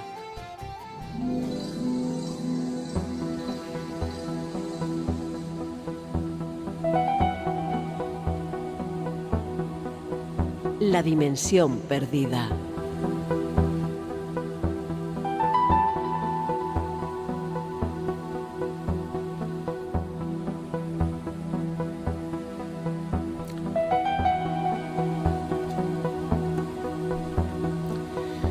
Y en esa dimensión perdida, claro que tienen cabida los juegos. Hemos hablado ya de unos cuantos juegos, como veis son algo más que juegos de azar, tienen que ver mucho con la trascendencia, con esos ritos de muerte, de resurrección y de iniciación, que en el fondo es ese conocimiento implícito que está no solo en los juegos aparentemente infantiles, sino también en las leyendas o en los cuentos de hadas. Y claro, en esta dimensión perdida, sabiendo que David Centinella siempre nos sorprende, ¿no?, con algún juego, en este caso de pelota, aquí habría que hablar de dos tipos de juegos de pelota. Por una parte, el que nosotros conocemos, en fin, el juego ese que el que se celebra ahora en Brasil. El que se celebra en Brasil, el de la pelota de toda la vida, el de la pelota vasca y también el de la pelota mesoamericana, que me imagino que por ahí irán los tiros, ¿no? Porque era algo más que un juego. Sí, porque bueno, el juego de la pelota estaba relacionado directamente con lo que es el culto solar. Estamos hablando de un juego que tiene unos 2.500 años de antigüedad, o sea, 2.500 años antes de Cristo, porque bueno, eso ha ido pasando. Con distintas variantes, sí, claro. con distintas variantes en los que, bueno, nosotros lo conocemos más, sobre todo lo relacionamos más con la cultura maya, pero a ellos les llega de los toltecas, de los putunes, etcétera, y es una serie de culturas hasta llegar, digamos, a lo que nosotros hasta conocemos. Llegar a los aztecas, que es un poco ya la Sí, última civilización. Sí, porque además incluso, incluso hasta el campo de juego ha ido evolucionando, ¿no? Sí. Normalmente la cancha, que podríamos llamar, tiene una forma de H, que simbólicamente significa ese acceso al inframundo. Entonces, en ese juego de la pelota, bueno, pues que normalmente, fíjate, lo que son las cosas no ha ido evolucionando a lo largo del tiempo, como es lógico, pero por regla general venía a tener unos 7 jugadores, cada uno de los dos equipos, ¿no? Y bueno, y esa cancha, por ejemplo, pues varía desde, por ejemplo, la que podemos encontrar en Chichén Itzá, que viene a tener unos 140 metros. Que está considerada la más grande, ¿no? Sí, es la más grande de todas, porque viene a tener eso, unos 140 metros por unos 35. Imagínate ahí sí podían jugar 14. Ahí sí, 14 y hasta 120. En otros lugares no creo que jugaran tantos. Porque bueno, ahí te puedes imaginar que el ganar el juego era algo más que un simple deporte. Era un juego iniciático, como antes decía, que estaba relacionado con el culto solar, ya que digamos, los antiguos habitantes de toda esa zona consideraron que su deber era ayudar, muy parecido a esa mitología egipcia, ¿no? Oye, pero David, una cosita, pero de verdad que el que ganaba el juego de pelota no le entró un poquito de cague, decir, he ganado y ahora me van a sacrificar. Bueno, qué risa más grande. Depende también, porque fíjate, en unos hablan que era el vencedor el que era sacrificado y en otros casos dicen que es el perdedor. Lo que pasa es lo más lógico. Pero ojo, y si quedaba un empate mataban a los dos. Sí. No, aquí no había lugar a los empates. Esto era hasta que uno marcaba el gol y se acabó, ¿no? Al que metía la boleta. Exactamente. Pero fíjate, y además no era todo el equipo, sino que era el capitán del equipo, del equipo victorioso, que para él era alcanzar el honor y la gloria, ya que en ese caso él sería ofrecido a los dioses y pasaría a formar parte del panteón de los elegidos, ¿no? Igual que eso lo vemos también, bueno, pues en otras culturas mucho más antiguas, ¿no? Claro, y el vencedor decía que elijan a otro. Yo no quería meter la pelota por el aro, ¿no? Es lo que tiene meter la pelota por el aro, que luego tiene consecuencias. Pero bueno, y además, en todo esto también guarda la relación, como bueno, antes, como decía, ¿no? Pues para ellos era, consideran que debían ayudar al sol, al astro rey, en su camino por el cielo, y que eso también conllevaba y tenía una franca relación con todo lo que eran los sacrificios humanos, ¿no? Sí. Por una parte está lo que es la sangre, que es como fuente de la vida, etcétera, el hecho de que corra la sangre, ¿no? Sí, pues que se lo digan a los vampiros, fíjate. El jugador sacrificado, o sea, la sangre va para los dioses y a la vez, bueno, pues es alimenta al sol y por supuesto también a la tierra. Con lo cual ahí tenemos, es todo un ritual iniciático el que tenía lugar en el juego de la pelota. Pero básicamente, ¿cómo se jugaba? Porque está claro que con el pie y con la cabeza nada. No, nada, ni cabeza, bueno, ni pies ni manos en principio, porque se jugaba lo que era esa pelota, podía ser golpeada con los codos. Que era de hule, ¿no? La pelota. De caucho, ¿no? De caucho, de hule, bueno, que es el mismo producto, ¿no? Que me imagino que ahí lo extraían de los árboles, de las resinas de los árboles. Lo que sí que era imaginaos, estamos hablando de que, imagínate una bola de caucho de un diámetro de unos 20 centímetros, eso es muy pesado, es muy duro, y que había muchos jugadores que incluso fallecían a consecuencia de un partido, porque los golpes, o sea, imagínate, con la cabeza imposible, ¿no? Te dejabas la cabeza en el primer intento. Sobre todo si era sin boina. Sí, vamos. Sin chapela, ¿no? Como dicen. Pero esa pelota debía ser golpeada o bien con los codos, con la cadera o con las rodillas, ¿no? Y entonces, bueno, pues lo que era la cancha de juego, que era con las paredes inclinadas, y en lo alto había un aro que de una manera u otra tenían que, golpeando esa pelota, tenían que hacer pasar por el aro, hacerla pasar por el aro. Era muy pequeñito, ¿verdad? Era muy pequeñito el aro, ¿eh? Bueno, sí, yo me imagino. Lo que pasa es que en otros, fíjate, dentro de esa evolución, a veces era solo con tocar, que la pelota tocara el aro. Yo me imagino, a ver, es que imaginaos lo que puede suponer el solo con codo, con rodilla y con la cadera, que de hecho las llevaban reforzadas, estaban controladas, estaban con maderas, porque un golpe fuerte de esa pelota les podía descoyuntar precisamente la cadera, por ejemplo, ¿no? Entonces era un juego peligroso en sí, pero que guardaba toda esa parte ritual. Y fijaros que el juego ha ido evolucionando, como decía, de esos 2500 años antes de Cristo hasta la actualidad, porque hoy en día todavía se sigue jugando, hombre. El juego más parecido, porque hay la pelota mixteca, hay otro juego que también se juega, que es la pelota tarasca, ¿no? Que incluso allí ya se juega con la mano, ¿no? Pero el ulama, creo que hay el ulama es lo que se supone que es la parte, la descendencia más directa de ese juego, ¿no? Que bueno, ahí se juega con lo que es con la cadera, con el antebrazo, e incluso, bueno, pues ya en el siglo XX pues ya le han puesto un palo, ¿no? También para poder jugar, ¿no? Pero bueno, cualquiera de estos tres juegos, el tema de ganar o perder no es lo verdaderamente importante, aunque en México se hacen verdaderas apuestas, igual que se hace con la pelota vasca, ¿no? Pero ahí es sobre todo el tema de la celebración, es con todo el ritual que conlleva, Y bueno, y eso, dentro de ese rito es una forma dentro de ese juego iniciático dentro de lo que es la vida y la muerte, ¿no? ¿Para qué se representaría entonces realmente el juego de la pelota? ¿Es una especie de representación mitológica de los antiguos dioses como crearon a la raza humana? ¿O realmente sería una representación cósmica donde la pelota, esa pelota de hule, representaría el sol y habría que encajarla pero mira, dentro por de ejemplo, ese orden? El Popol Vuh, que es el libro sagrado maya, ¿no? Ellos tienen ahí aparece pues la noción del juego de la pelota, que ellos plantean como que ya existía en la mente de los dioses desde el inicio de los tiempos, ¿no?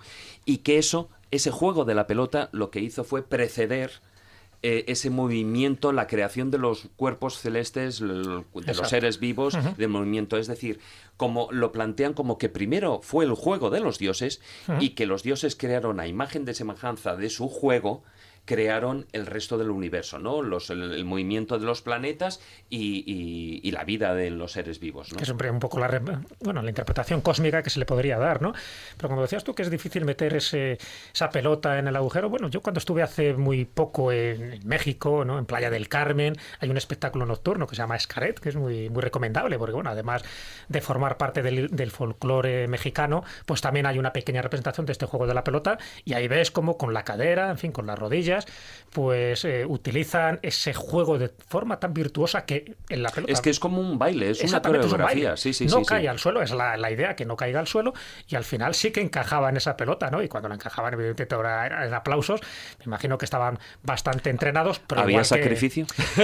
El sacrificio es que a veces terminaba antes de tiempo, porque el juego terminaba en el momento que uno de los dos bandos metía la pelota, ¿no? Entonces ahí se terminaba y decías, qué pena, porque realmente era como una danza cósmica en movimiento y acrobática, ¿no? Como también muchas veces, ahora que estamos hablando de Brasil y del Campeonato del Mundo, yo he visto brasileños utilizar la pelota de una forma virtuosa, ¿no? O sea, pueden hacer auténticas maravillas. O sea, que sí era factible que eso pudiera entrar en ese aro aparentemente tan pequeño, y lo hemos visto lo que hemos estado en México. Pero bueno, un poco por terminar, un poco ese juego de la pelota, yéndonos de Mesoamérica a España, que aquí se ha jugado mucho la pelota. Miguel, tú creo que conoces una anécdota muy significativa de un gran personaje histórico, todo un rey, Felipe el Hermoso, que creo que por jugar en exceso a la pelota terminó con su vida. También es un juego de muerte, y ya no digo de resurrección, porque que sepa, Felipe el Hermoso no ha vuelto a resucitar. Eso dicen, es un tema muy controvertido, porque sí que se sabe. Lo cierto es que Felipe el Hermoso muere a consecuencia, dicen, que de unas aguas extremadamente frías que bebió después de estar sofocado al echar una partida al juego de pelota, el juego de pelota más semejante a lo que conocemos como pelota vasca. No se sabe realmente. Es también cierto que vivían en un momento político muy convulso, en el que había fuerzas políticas contrarias a Felipe el Hermoso.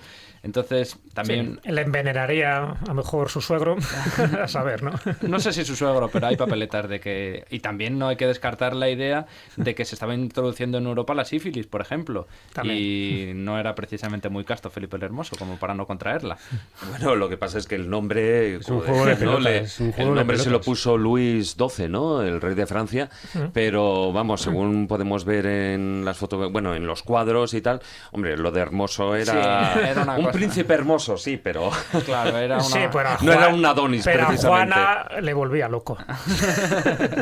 O sea, que algo tendría. O sea, me refiero que no, la imagen que aparece en los cuadros no tiene nada que ver con la película o... Sí, no. Pero bueno, es verdad que el hecho es que a raíz de aquel juego de pelota, Felipe el Hermoso muere, solo tenía 28 años, era una muerte bastante sospechosa, precisamente por las tribulaciones que se estaban produciendo en España, en el Reino de Castilla, ¿no? Y a consecuencia de lo cual, pues es de la primera regencia del cardenal Cisneros, con todo lo que luego llevó, porque Carlos I todavía era muy pequeñajo, todavía no le faltaba unos años para empezar a reinar. Eso que habéis comentado ahora es una cosa digna de verse. Que la diferencia, del juego de pelota. La diferencia que hay entre las imágenes idealizadas que tenemos a través del cine o a través de la literatura o la pintura de los personajes y su realidad. Solamente hay que comparar una foto del auténtico Jesse James con los Jesse James que le han interpretado. Es que no se parecían en nada, vamos, en nada. Es Carlos, un tío más feo, pero es imposible. Eso pasa con Isabel II. Isabel II es la primera reina a la que le pilla el invento de la fotografía. Los cuadros que hay de Isabel II hasta que se inventa la fotografía es una mujer espléndida y tal, y luego la realidad es bien distinta, claro. Bueno, Oye, Jesús, y para terminar con el juego de la pelota, porque fíjate, nos hemos ido de lo que son las culturas mesoamericanas, y estamos hablando incluso anteriormente, porque estamos hablando de que el juego de la pelota o juego de pelota surge en 2000 años antes de Cristo. En el otro extremo, y estaríamos hablando en China, también aparece otro juego de pelota, que es el chusú, precisamente con la misma antigüedad. Lo que pasa es que era lo que hoy podríamos llamar un híbrido entre lo que es el fútbol y el baloncesto, porque ellos jugaban lo que es la verdad es que el juego tenía que ser como, bueno, Pelés, Cubalas o algo así, con gente con mucho virtuosismo en las botas, como diríamos hoy, porque el aro estaba a nada más y nada menos que 9 metros de altura, y tenían que colar la pelota por ahí. De la NBA. Una pelota, un balón, vamos, que estaba relleno de plumas, de pelo animal, y envuelto, bueno, todo lo que era en cuero, ¿no? Entonces, lo que sí que, fíjate, también no solo era un simple juego, sino que también se relacionaba, digamos, a nivel alegórico, espiritual, a nivel simbólico, con lo que es lo que nosotros conocemos con el árbol de la vida, ¿no? Entonces, bueno, pues a esa altura se puede relacionar hasta con el cosmos. Sí, y con el movimiento de...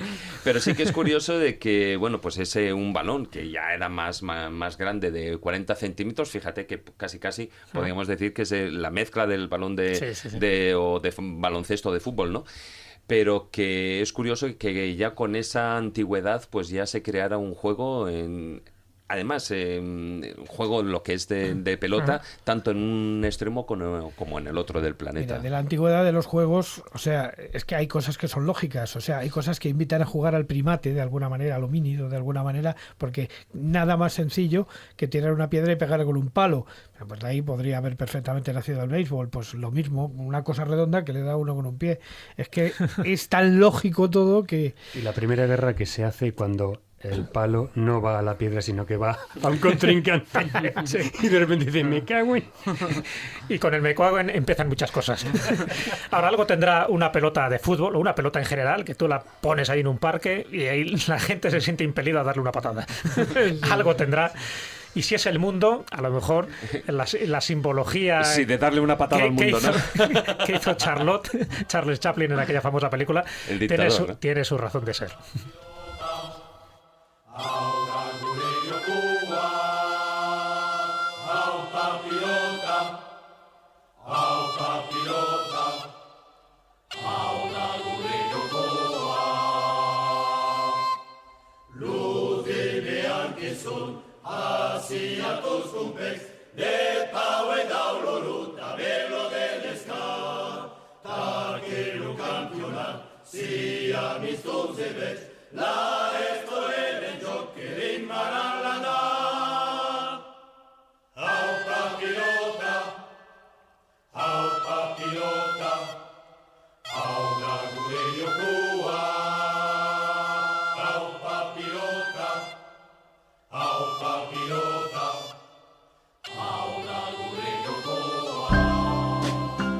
Estás escuchando La Escóbula de la Brújula.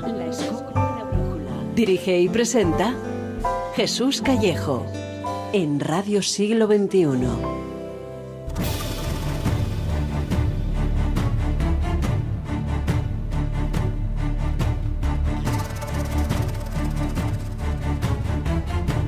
Comienza El Filandón.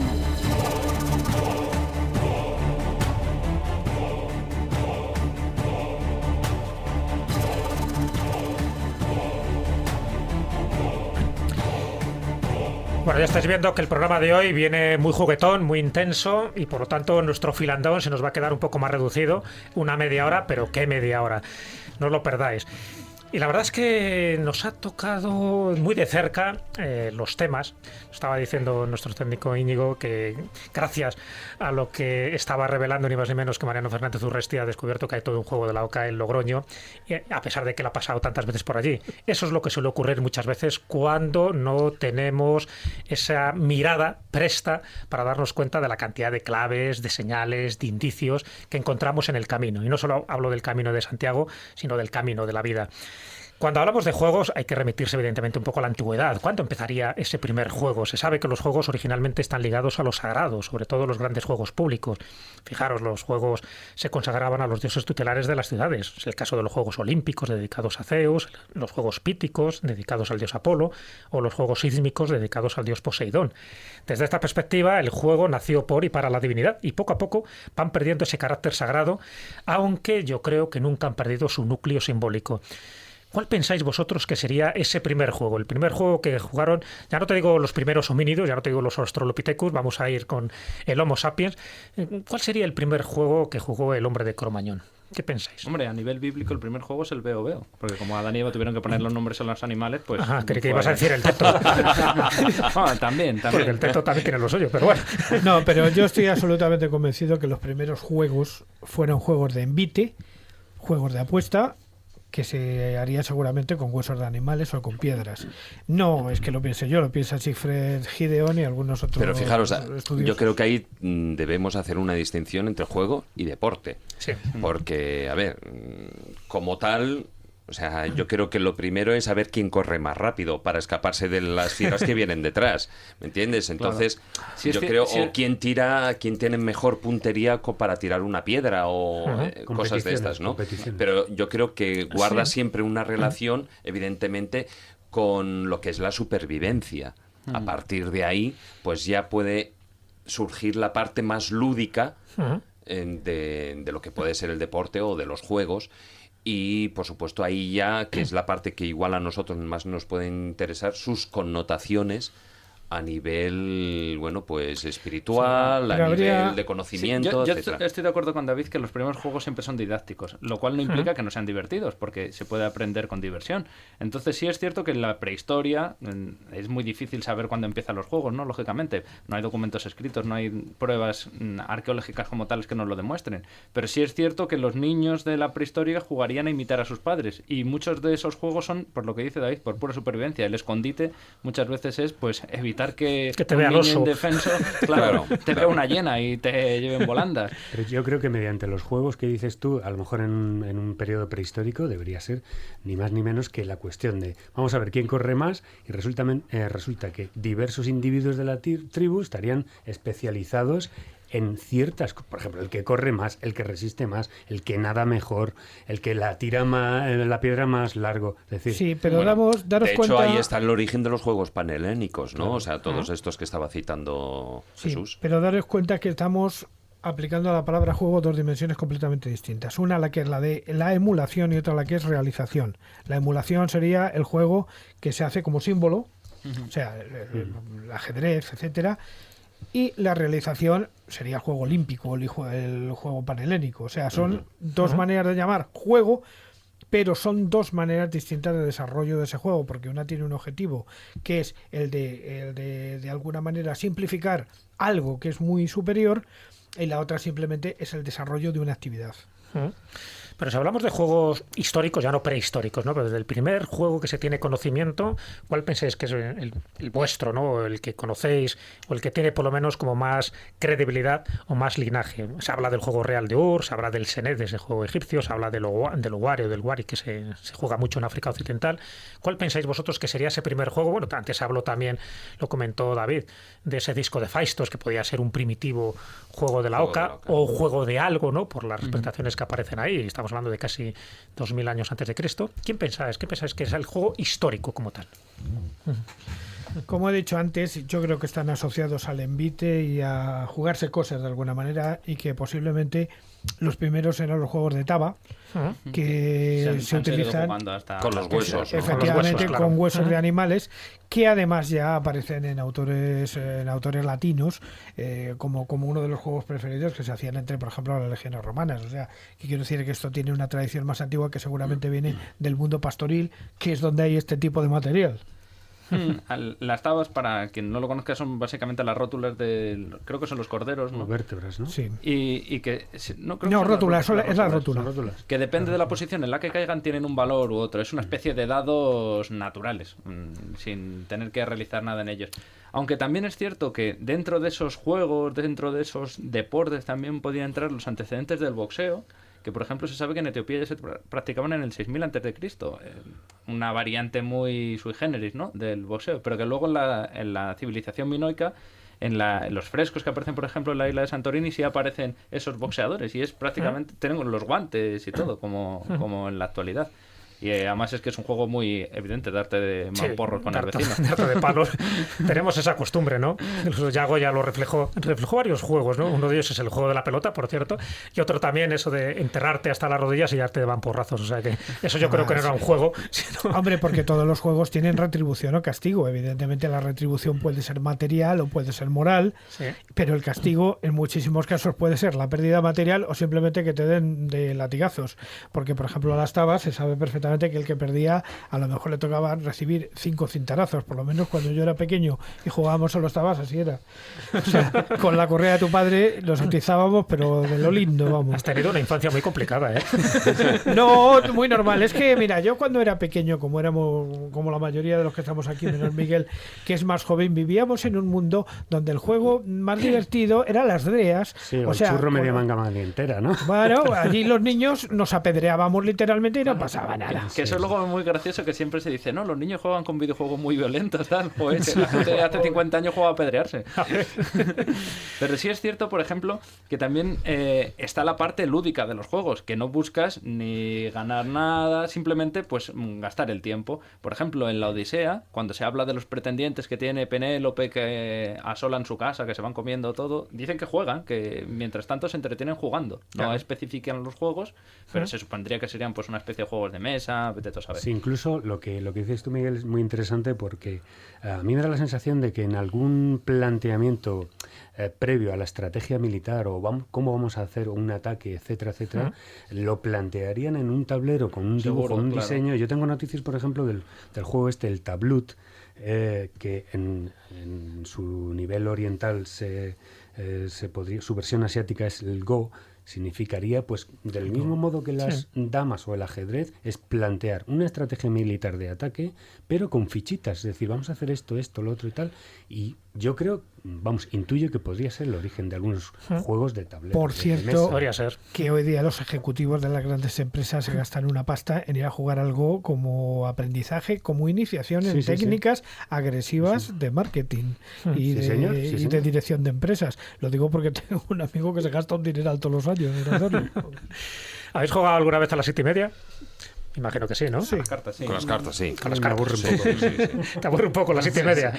A lo mejor es que no conoces bien las reglas del juego. Para que nos la recuerde, para que nos la refresque, vamos a poner este corte de La venganza de Don Mendo de Pedro Muñoz Seca. Pero ya mi mutismo ha terminado. Vine a desembuchar y desembucho. Voy a contarte, amor mío, una historia infortunada. La historia de una velada en el castillo sombrío del Marqués de la Moncada.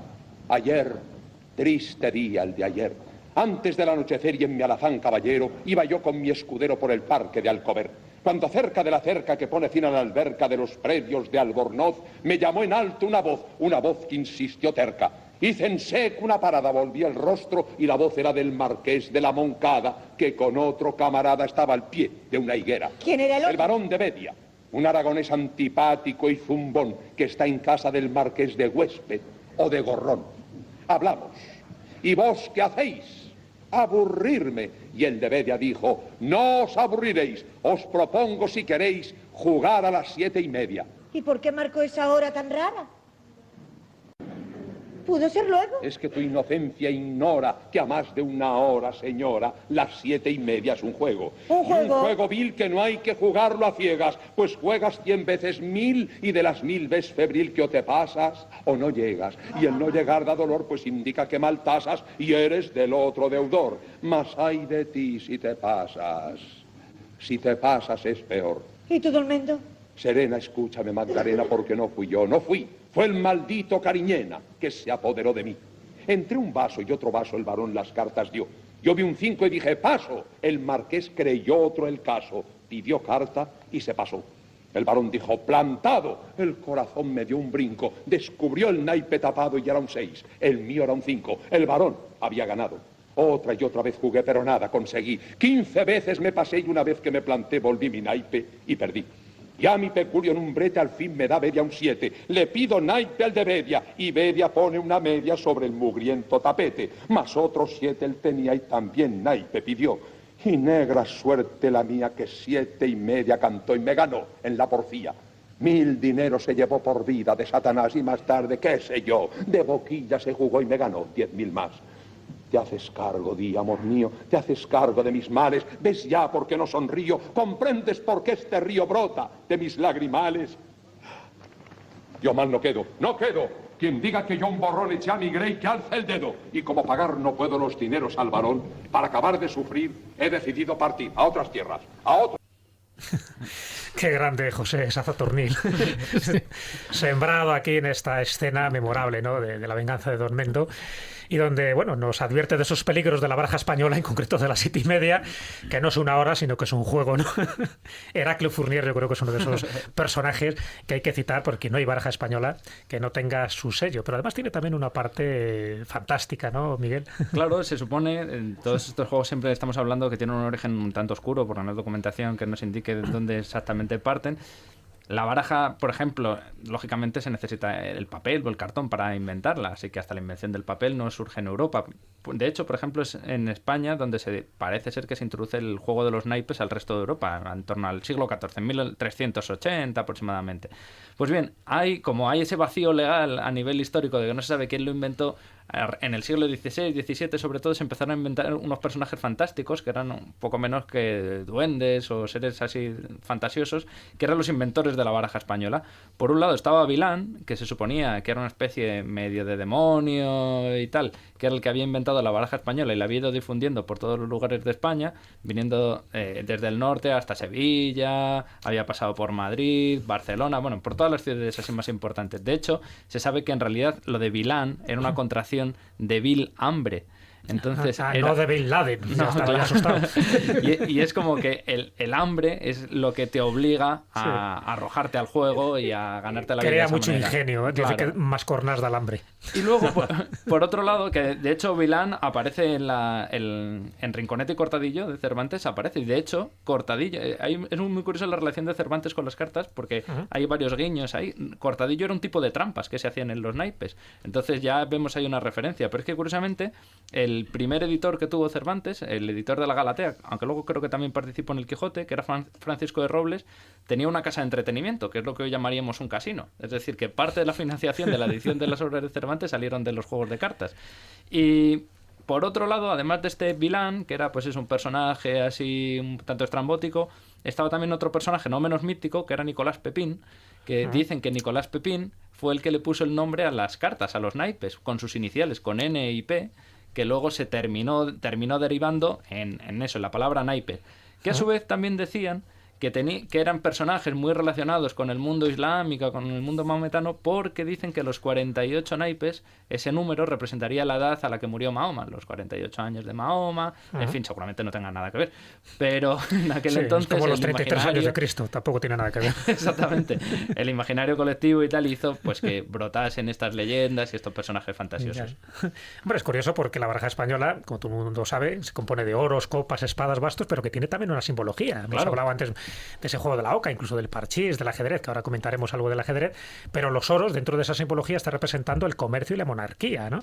Las copas, la iglesia y la religión, las espadas, la nobleza y el ejército, y los bastos, el pueblo llano, la agricultura.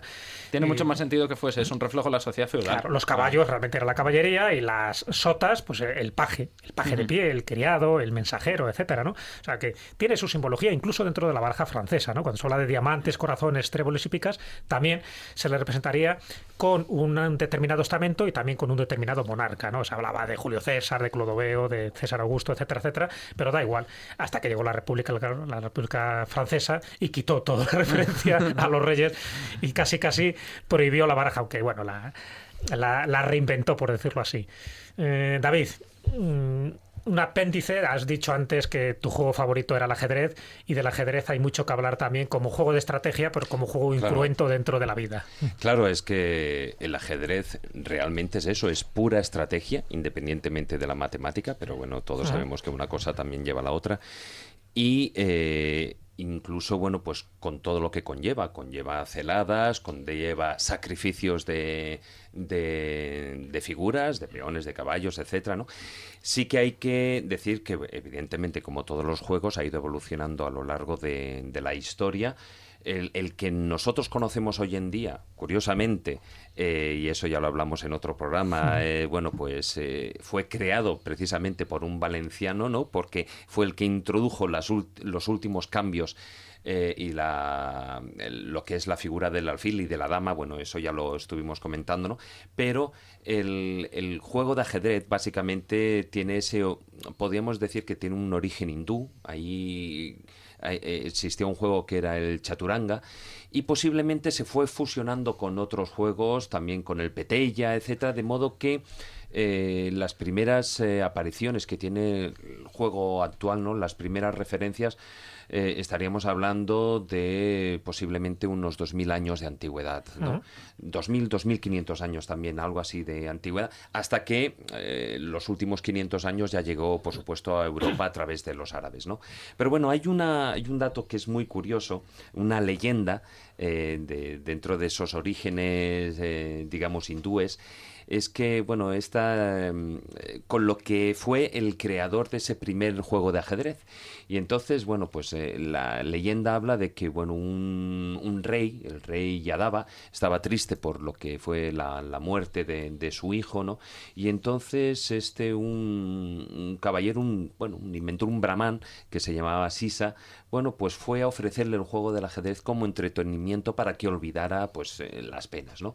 Entonces, pues le enseñó cómo funcionaba el juego, estuvieron jugando y el rey quedó tan satisfecho por el juego y porque le había servido de entretenimiento que quiso agradecer al joven brahman, el que se lo hubiera ofrecido, y le dijo que le daría todo lo que pidiera, ¿no? Entonces, Sisa lo único que pidió fue trigo. Trigo, bueno, ahí depende de la leyenda. Unos dicen que trigo, otros dicen que arroz, ¿no? Bueno, pero algún cereal. Un cereal. Bueno, lo que pedía era granos en principio, ¿no? En realidad sí. Granos. Grano de trigo o grano de arroz, ¿no? Y entonces lo que pidió, pero fijaros aquí estaba esa otra parte de la celada que da en la vida, ¿no? Que le diera un grano de trigo por lo que era la primera casilla del ajedrez, el doble en la segunda, el doble en la tercera, y así hasta llegar sucesivamente hasta llegar a las 64 casillas. El rey... Y el rey tragó. El rey tragó, dijo, pues pensaría, este tío es tonto, o sea, le digo que le doy todo lo que quiera y me pide granos de trigo, granos, punto. Granos. Entonces dijo, pues vale, dijo, como se suele decir al chambelano, y es, dale todo lo que quiere, todo el grano y ya está, ¿no? Craso error. Barra libre. Claro, craso error, porque cuando empiezan a sacar cuentas, pues resulta que dan en la casilla número 64, dan el número de granos, estamos hablando de una cifra de más de 18 trillones de granos. Eso, haciendo un pequeño cálculo, es si un kilo aproximadamente son unos 1.200 granos, lo que resulta es que para pagar la última casilla harían falta la cosecha mundial, o sea, según los datos actuales, haría falta la cosecha mundial de más de 453 años para pagar todo ese grano. Ah, qué listo. Con lo cual, te puedes imaginar la cara que se le quedó al rey Yadava con la historia, ¿no? Sí. A propósito de lo que te decía David, y es verdad, de todas las connotaciones políticas, militares que tiene el juego del ajedrez, hay un humorista gráfico que se llama Mont, que tiene una viñeta genial en la que sale en la cama, sale la reina blanca y un peón negro, ¿no? Y le dice la reina, para serte franca, no sé cuántas normas morales, éticas, religiosas, sociales, militares e incluso lógicas acabamos de romper, pero estoy segura de que no son pocas. ¿Jugamos un poco al escondite?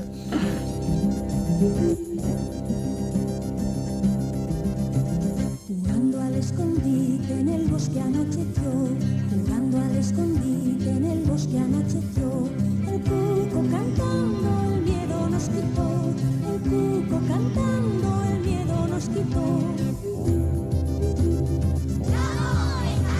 Estoy poniéndome los pantalones. Jugando al escondite escondite en el bosque anocheció, jugando al escondite en el bosque anocheció. El cuco cantando el miedo nos quitó, el cuco cantando el miedo nos quitó. Estoy poniéndome los calcetines. Jugando al escondite en el bosque anocheció, jugando al escondite en el bosque anocheció. El cuco cantando el miedo nos quitó, el cuco cantando el miedo nos quitó. Cucu, cucu. Rosa León, también increíble esta mujer, esta voz, y cantaba como nadie estas canciones infantiles. Bueno, por desgracia estamos llegando ya al final de este programa, que se ha pasado como una exhalación, como una ensoñación y como un juego, porque en el fondo hasta los propios programas de radio, cuando se hacen con ese carácter, con esa intención y con esa emoción, se convierten en verdaderos juegos. Pero se ha convertido en un auténtico juego gracias a estos grandes jugadores que hemos tenido. Gracias, Juan Ignacio. Gracias a ti, Jesús. Hemos estado jugando muy bien, muy bien. Y creo que hemos ganado la partida. Bueno, yo he perdido siempre, yo siempre pierdo. Pero, oye, al principio del programa no decías pero eso era la infancia. Ahora eso era el mus. Has madurado. Gracias, Miguel Zorita. Muchas gracias. Me voy con la chata berenguela que ha venido a buscarme. Muy bien. Muchas gracias, David. Espera que salga debajo de la mesa, que no encuentro el balón. No, siempre un balón. Marcos Carrasco, muchas gracias. A vosotros, únicamente vincular lo que es el juego con la infancia, y que si uno tiene todo el tiempo ganas de jugar, pues seguirá conservando su espíritu infantil. Muy bien dicho, muy bien dicho. Somos Peter Panes, ¿no? Hombre, y que nunca debemos dejar de ser Peter Panes, nunca debemos de perder esa esencia infantil que tenemos todos. Recordaros nuestra página web, laescobula.com, ahí tendréis nuestro mail, nuestro teléfono, y también recordaros que acaba de salir el libro Lo que las arenas esconden, de Roberto Bustillo. Ha sido el tercer premio Juan Antonio Cebrián de divulgación histórica, el que ha ganado, el que se ha publicado hace muy poquito con la editorial Glifos, y al que le deseamos también pues todos los parabienes, porque es una obra cuyo subtítulo lo dice todo, ¿no? Entre las ruinas de Babilonia y los mares de Titán, lleno de enigmas históricos que recomendamos desde aquí su lectura. Y bueno, nos despedimos ya con esta música de Händel, que por cierto, esta música que es el himno de la Champions League, pertenece a un himno de Händel poco conocido, que lo compuso en 1727 y que se llama así, Zadok, el sacerdote de Priest, para la coronación de Jorge II. Está claro que nos tenemos que ir, se nos acaba el juego por hoy, pero antes recordaros que cuando nos dispongamos a jugar tengamos presente que casi todos los juegos son de origen sagrado y reflejan de algún modo el gran juego. Dentro del mismo se incluyen, por supuesto, los juegos infantiles, en muchos de los cuales todavía se conserva el mensaje fundamental de los antiguos sabios, ya que poseen la fuerza simbólica e iniciática que necesita el ser humano para despertar y recordar quién es realmente. La propia vida es un juego del que nadie puede retirarse y del que hay que conocer las reglas. Cuando mejor las conozcamos, más estaremos al tanto de las trampas, de los obstáculos, de los compañeros de viaje que encontremos y de las aventuras que nos toquen en suerte. Cuanto mejor conoces las reglas del juego, más lo disfrutas. Y sin olvidar, como dice un proverbio italiano, que una vez terminado el juego, el rey y el peón vuelven a la misma caja.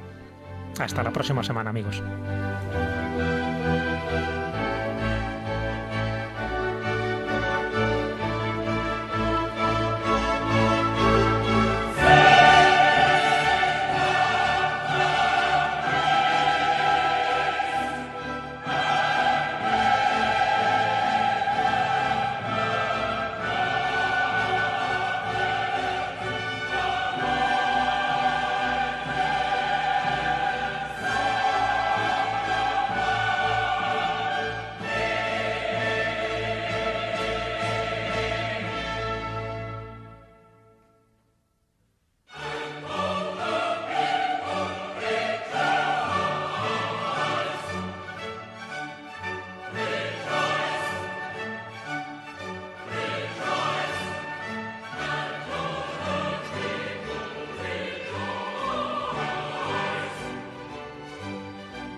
Lametta